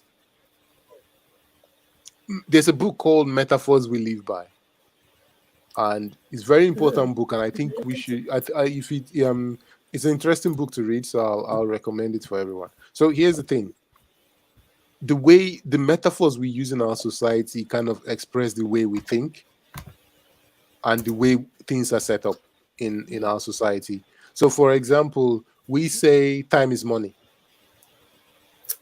That's a metaphor. Now, the way you think about, because we are putting two things, we use our observation about money and use it to represent time. So, for example, I'm running out of money. I'm running out of time. Right? Or you've run out of time, you've run out of money. Right? Yes. You're wasting my time. Somebody wasting money. Right? So a lot of the way we think about time is based on how we view money. But if you think about it really, time, how can you run out of time? Yeah. It's true. We put it ourselves. Sun rises and sun sets. Sun rises, sun sets. Hey, the rest of it is up to you. So we are the ones doing us all this. Okay, you run out of time. You're wasting my time. You do this, that. Productivity. The other one that is good is about love being a journey. So you think about that. Love is a journey. Let's do another way. Love is a journey. So think about that. Love is a journey. So we are at the crossroads. It's people that want to break up. We're at the crossroads, right? I was laughing. We are going in different paths. Oh, journey. Our relationship is on bumpy roads. Oh, The way we talk about relationship in the form of metaphors of a journey, that's the way we think about relationship. Like there's a destination, we're going somewhere, rocky waters. Our relationship has hit the rocks. Their marriage has hit the rocks, right? That means you're in a boat and you've hit the rocks, right? All those things are the way you think about it. Think about another one. Argument is war. So think about what do we say about war? Violence. So you think in the war you have an attack and you have a defense, right? Oh, right, yeah. So think about when you argue, right? You're making a defenseless argument. He destroyed my argument. Do you say he destroyed my argument? You're making a defenseless argument. He attacked my main point. All those things are war metaphor. Again, defensive. Why are you getting defensive? Exactly. So we're thinking about arguments in the form of war. So we argue like if we are fighting. All is fair in love and Love is war. a battlefield. Well, there you go. Always fair, Always fair, love and war. love and war. Exactly. So Is that these okay? these are metaphors, but they come out of a certain culture. So some cultures have a different form of metaphors like this, right? So I was Yeah, thinking like of Japan. Japan, I'm sure. Okay, I was Go on. Sorry, you haven't. Do you have an Actually, example? I have one, but I don't know where it fits Yeah, go into. for it. Go for it. So it's like for the train, you know, the trains they sometimes they're so crowded, so they'll say it's packed like sushi. So they use the Oh, metaphor that's of it, nice. but it's a simile. It's like yeah, I You don't know, know. it's kind of a similar, but it Yeah, still kind of makes that link between how sushis are packed because yeah, it is an experience that you're putting onto something, and yeah, this is the way that people express all through. A lot of the time, just think about the metaphors you do. It affects the way we think as well, and the way we think about people. The metaphors we use for other human beings. So they did a research where they talked about people talked about crime. They talked about crime like a beast that needs to be, like a beast, basically. And another situation, they talked about crime like a virus. And then afterwards, they put the it people seems to a like questionnaire. The people that heard about crime being talked about like a beast, they wanted police to have more.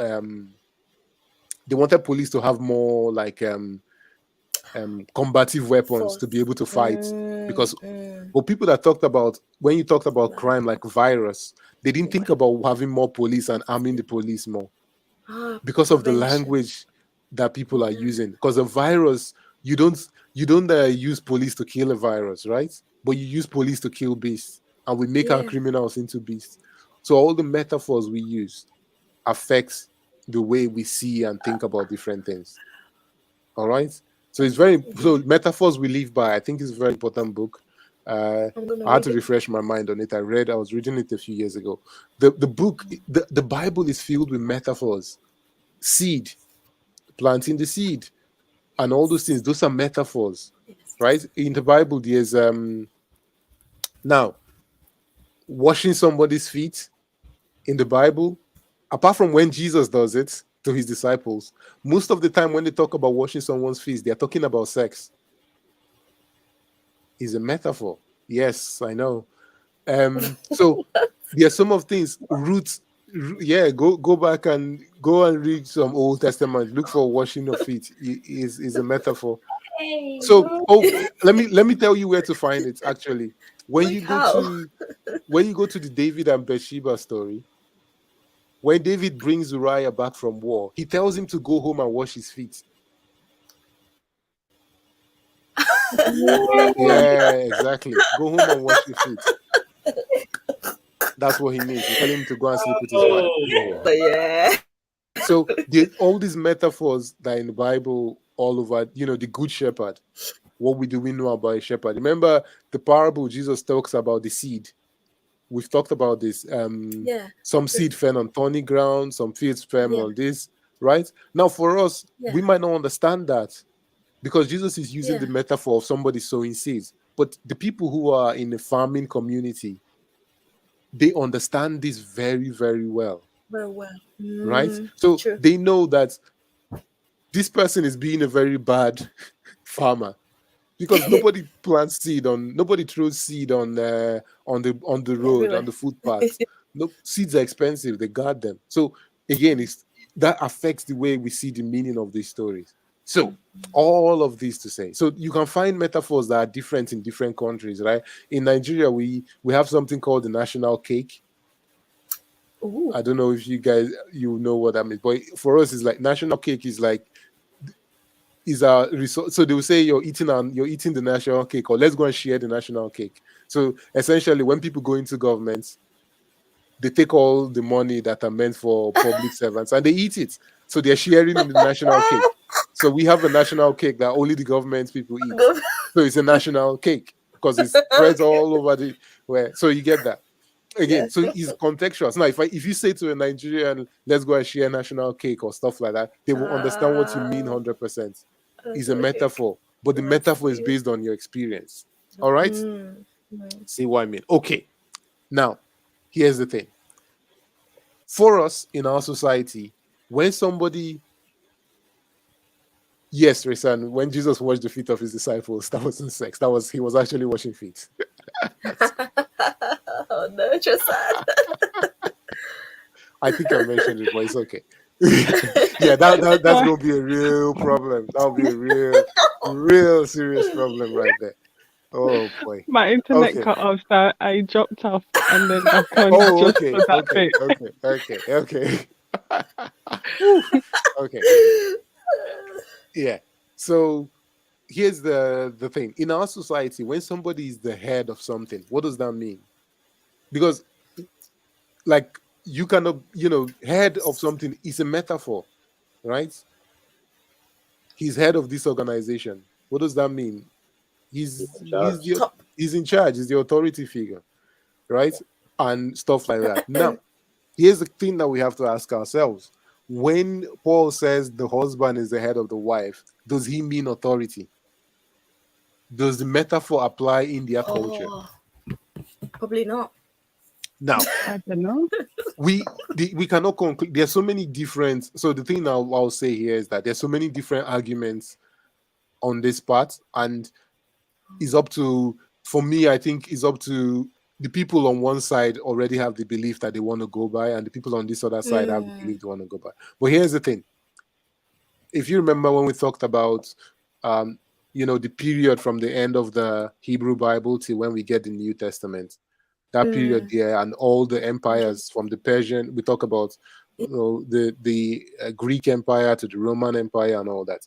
During that period, during the influence of the Greek period, Alexander the Great and all those other people that come after him that push the Greek Empire on, one of the things that happens is that the Bible, the Jewish Bible, the Hebrew Bible, gets translated to Greek.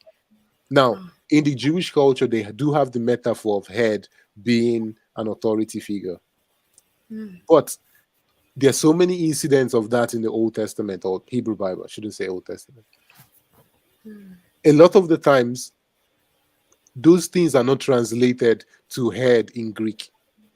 They are translated to the word that means leader or authority figure. They are not translated to head. And when they actually mean literal head, then it's the word for head, which is the same word that's used here, kephale. So if we find the word, this word, kephale. So this word, when it actually means head, most of the time is used there. But now, to make things confusing, there's one or two incidents where they actually use this word to represent authority. So in the culture, the Greek culture, it is not 100%. This is the Greek culture of then, not the Greek culture of now, because obviously things and metaphors change over time based on people's experiences.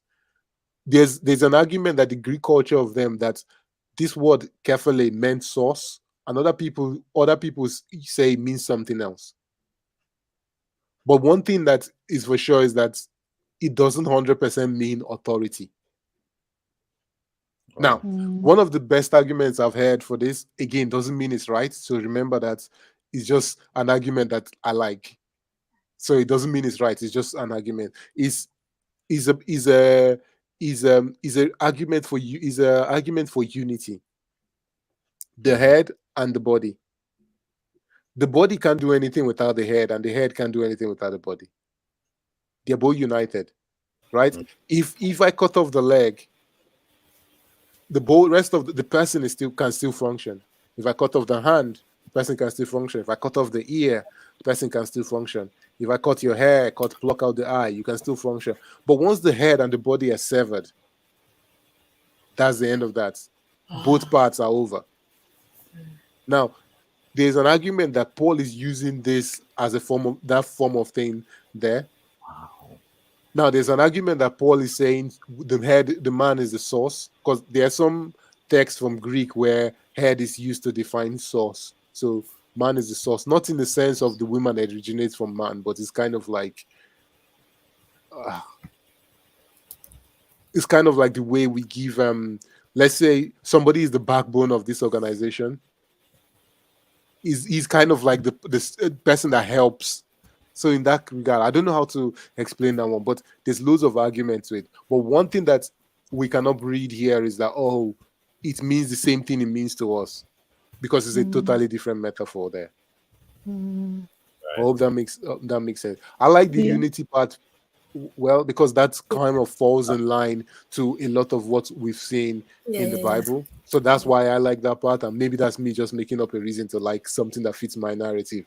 But again, it is what it is. There's a lot of arguments here, and people have built the whole thing. But one of the things I know from reading the rest of the Bible, I cannot make a case where a man has to be in charge of the woman in the marriage. It's just Yeah. not. It's just the Bible This is doesn't support that, right? And again, the most important thing is that this is revolutionary. We're just looking at the household code. It's revolutionary for its time and its period. that makes sense. This thing, the thinking that this has brought into the Christian family has lifted us up out of dark places. We read what Aristotle was writing. Aristotle, people still study Aristotle till today. He's one of the most brilliant minds.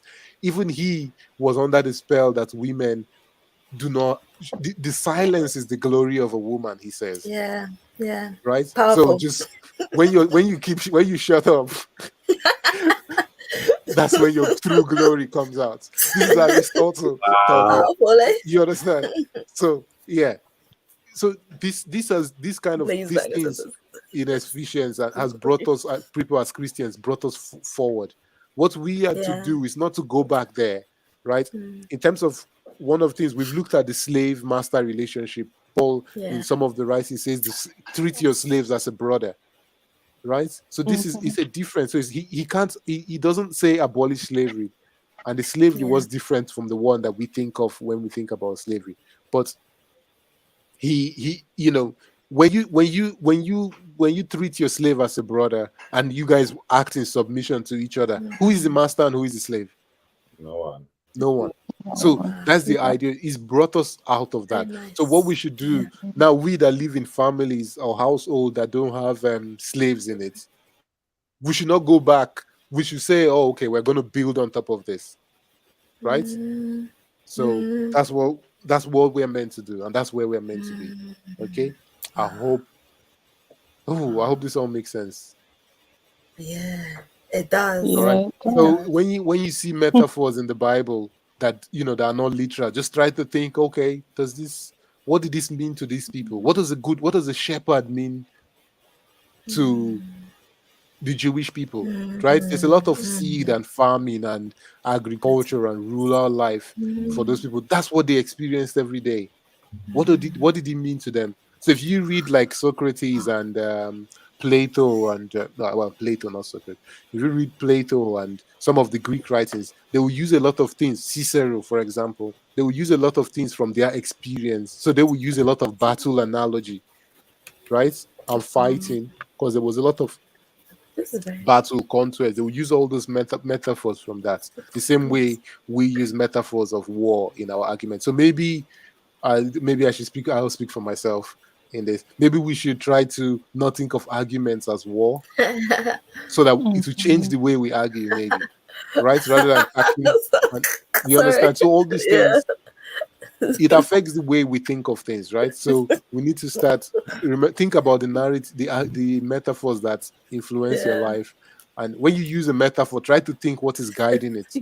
What kind of language did I use towards it? He attacked my defenses, or he destroyed my argument. That's war thing. So I say that for myself as well, because I argue a lot, if you know me.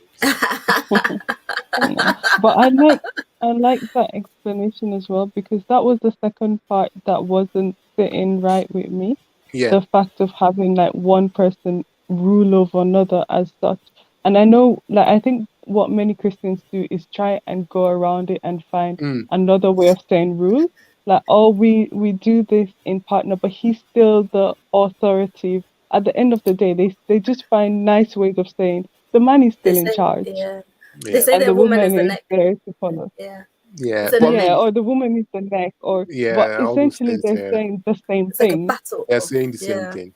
Yeah, Yeah, but I and mean, I'm if like, you but it doesn't go on, add up again to mm, us being one and being equal in Christ, being yeah, seen as one. You know, it just yeah, doesn't go in line with what I think the Bible is speaking about when it comes to unity in yeah, gender or unity in Unity, how we operate. yeah, yeah, So yeah. yeah, So I like that you've explained that tonight as well.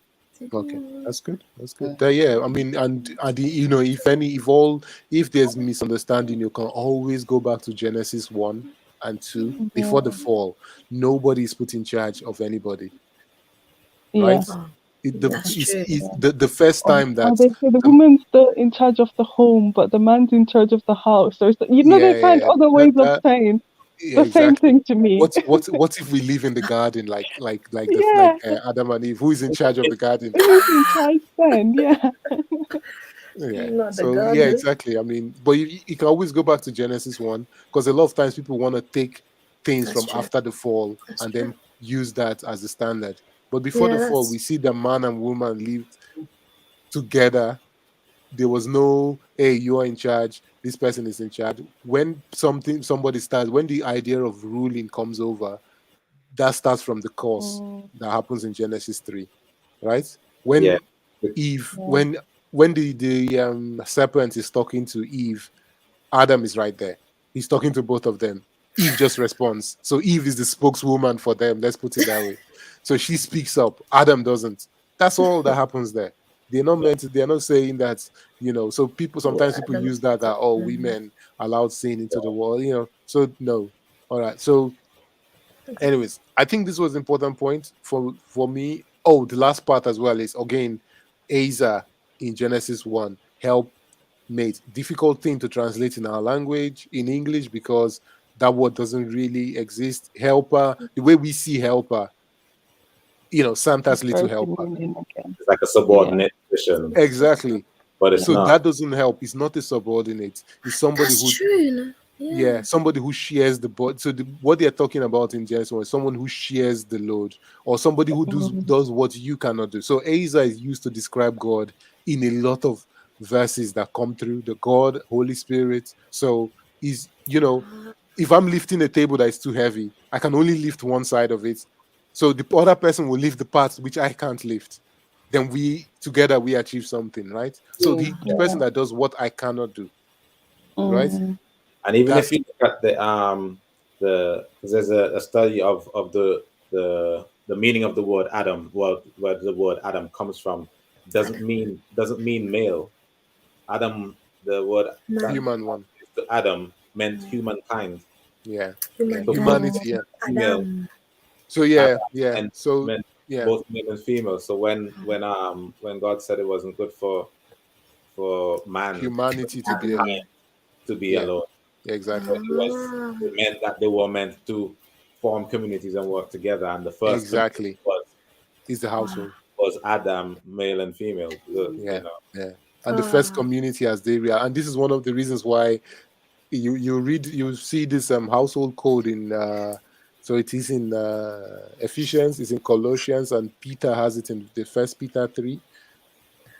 So you will be able to see some of these household codes there as well. mm, So it's very important. The household is part of lifeblood of the community, right? So yeah. and Yeah. that's what forms Mm. humanity. So I'm gonna say one last thing again. Back to Go. just the fairy tale and how we use that, how we interpret this Mm, scripture as well.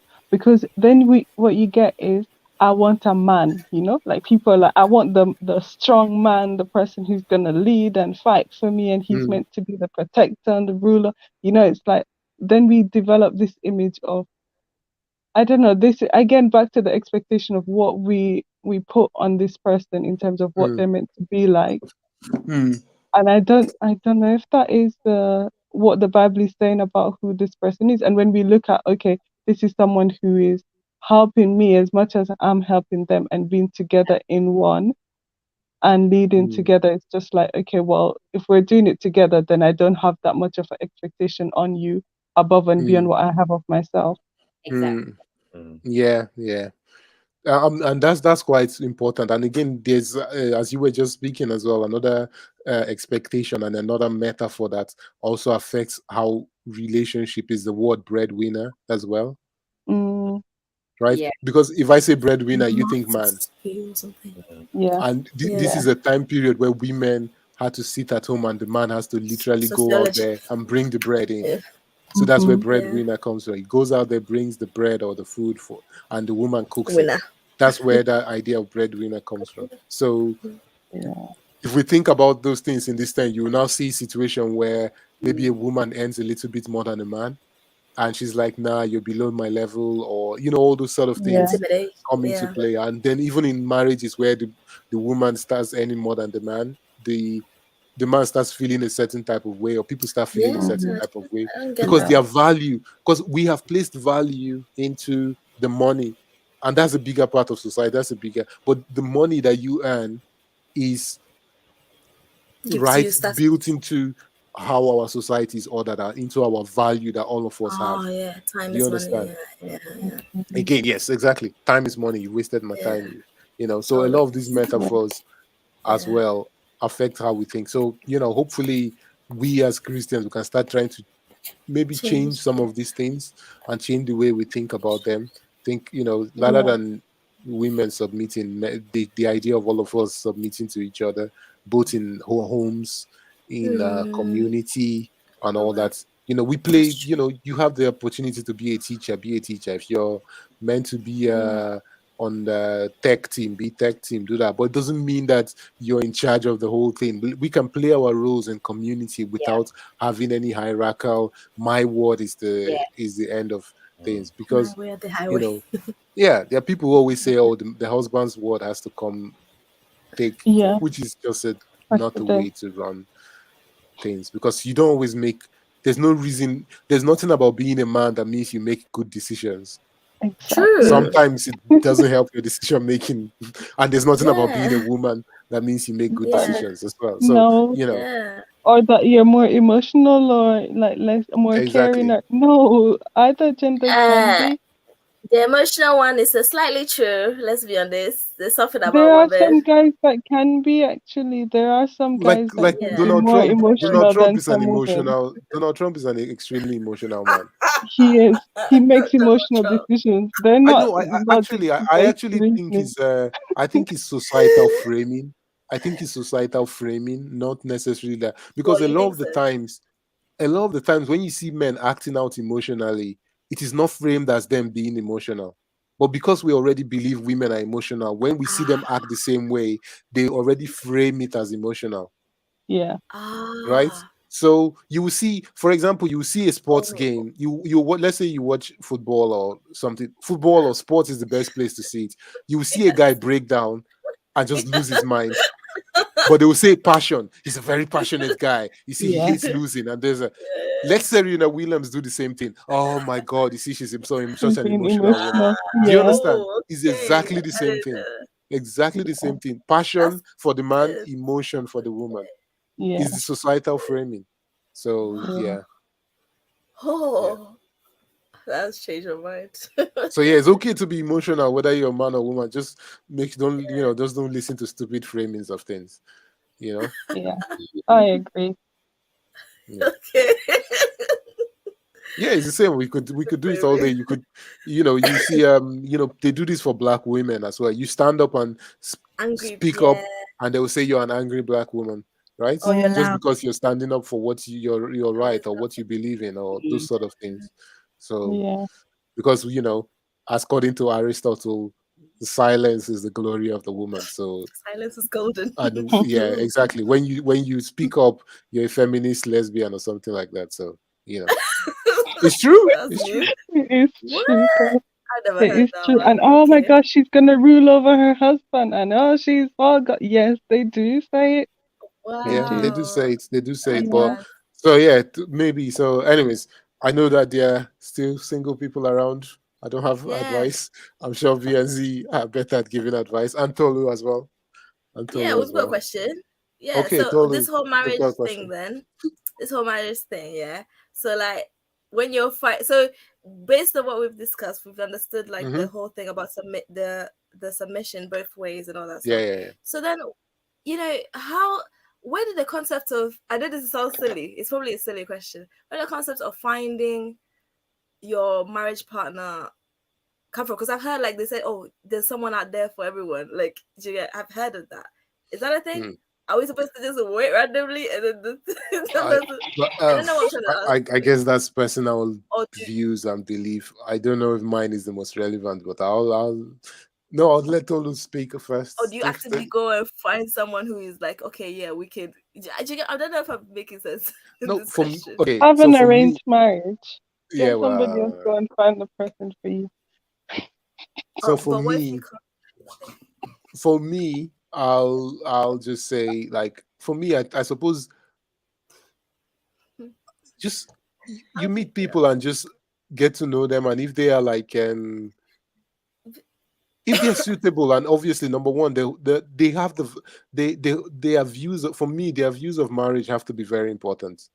Sorry. Very important. If the person takes marriage as seriously as as you do, as you should, right? And their view of how marriage should be like in terms of to mutual submission and those sort of things. Those are very important in the person is. For me, who the person is, you meet people and just figure out who they are. I personally don't believe that in this ideology of the one. I don't believe that. I just don't think that makes sense. If you think about it logistically, if Yeah. everybody has the one, that has actually come from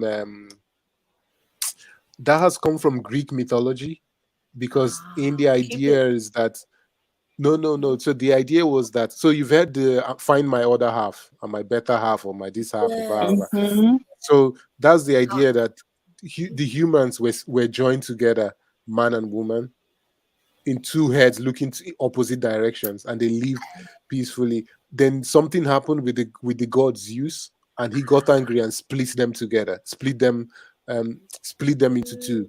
So that's kind. So I'm messing it up, but that's where that ideology has come from. So if you can go and read up more on it, and that's where the ideology of the other half, or find the one, because it's come from Greek. It's not Christian. If you look through the Bible, especially the Hebrew scriptures, you will not see anything of that, because people were out there. They were more arranged marriages. Abraham did for Isaac, and so there's different kind of things and arrangements for for the way they got married and stuff like that. I'm not necessarily. It almost seems like I'm advocating arranged marriage. Far from it, no. But it's not my culture, so I can't say that Right. I like it. But Yeah. what I'm saying is like This is interesting. yeah, we I feel I could go talk about this Two all day, ways. Yeah. but I feel like in terms of back then you had a community, and people within that community, because there's a community I know around, you. Yeah. they know each other, and it's actually Hmm. easy for them to even pick Marry. out people who will suit each other. Yeah. Do you understand? Or push Yeah. you in the direction, oh, how about this guy? And or you'll be able to Yeah. meet each other because of community that is there, Yeah. right? And there's no this almost forced dating game that people have to play and swipe left and swipe right and all that, because there's community where we can know each other, right? Yeah. And so that's the point. I think that's where in a sense, that's where Yeah. churches have to play, in that building that community. If you build this community, then people will be able to actually even meet and get married in True. that situation, because ideally, if you guys are in the same community, there's a lot of shared belief of a lot of things, right? So But the apps make it easier these days, apparently. So yeah, because we yeah, don't have yeah, the there sense is of that. But here's Yeah, the in thing the with the lack of apps. community. Yeah, yeah. it's a lack of community, because you now have to now. There's a lot of it's easy to then pretend, but if you guys were in Yeah. community together, True. you don't have to play the whole dating game. Yeah. And It's long. in the app, here's the thing. Sounds long. Through community Sorry. as well, you naturally build friendship, Yes, exactly. which means you actually get to know the real person and not just know the person because you want to date them. Yeah, Nice. yeah. And So even if you read in Ephesians here, there was a part in one of the verses where it says, ask God to show you, ask God to lead you in your life. I'm paraphrasing. Yeah. And that and that's just before he talks about marriage and stuff like that. So just ask God to lead you in everything. He can't be excluded from any part of your life, No, including how you go about meeting your partner. your partner. Yeah. But yeah, but I think the spaces and the things you get involved in are probably the best way, because you'll be able to know people rather than play. But again, I mean, we're in this society, I guess you have to, I don't know, I guess you have to do what, You're out I of the don't know game. even know what it is, but it is weird. It is weird, and I feel I hate the whole setup. It's just totally annoying. And totally silly, Yeah. because you have Like, to what's the play all point? these stupid Yeah. games, and and the thing is, like, with all these apps and dating apps and this and that, the options are endless, Oh, right? true. You're virtually, How do you know know? that if you have 100 lists and this person doesn't take one of it, you can just Oh, easily go and find business. another person on the app and stuff like that. So that idea keeps people just going round and round in circles, and in the end they don't meet anyone, Sometimes. because nobody fulfills anything on their list. They never get to just know people, and everything is artificial, right? Oh, I want somebody who is 6 foot tall, and I want somebody who is this height, or has this, or has that, or looks like this. It just becomes very, very superficial rather than knowing people. That's why I love marriages, and that's why the length of divorces now is like 11 years. After 11 years, most of the divorces happen after 11 years, because Oh, I guess by that time the novelty of all the it's all gone. is all gone, and you're left with the real person. You're like, okay, Oh. we gotta go. Okay, it's good. Aw. We've actually gone way, way, way, whoa, way overboard. Sorry about that. But I hope we had a good discussion. Um, yeah, Yeah. hopefully you guys read up on some of the things to get more context to it, and yeah. All right, cool. I'm just gonna close in prayer. Thank you, Lord, for this opportunity to just study your word, to read your scriptures and just learn from it. Just give you all the glory. We just pray, Lord, as well, and even considering the topic that we're dealing with, and we just pray that you make it easier for those in marriages to have, godly filled marriage. Amen. Built on your word, built on your truth, and with joy, happiness, and the strength to overcome any form of challenges. And as well, we just pray that those who aren't married and hoping for the future, that they are able to meet people which they can build this sort of marriage with as well, in the mighty name of Jesus. We just put everything into your hands. We give you all the glory, honor, adoration in Jesus' name. Amen. Thank you, Amen. guys. Amen. Thank you, Aaron. Thank That's you, brilliant. everybody. Good night, Well done, everybody. everyone. Good Bye. night. See you. Bye Bye. bye.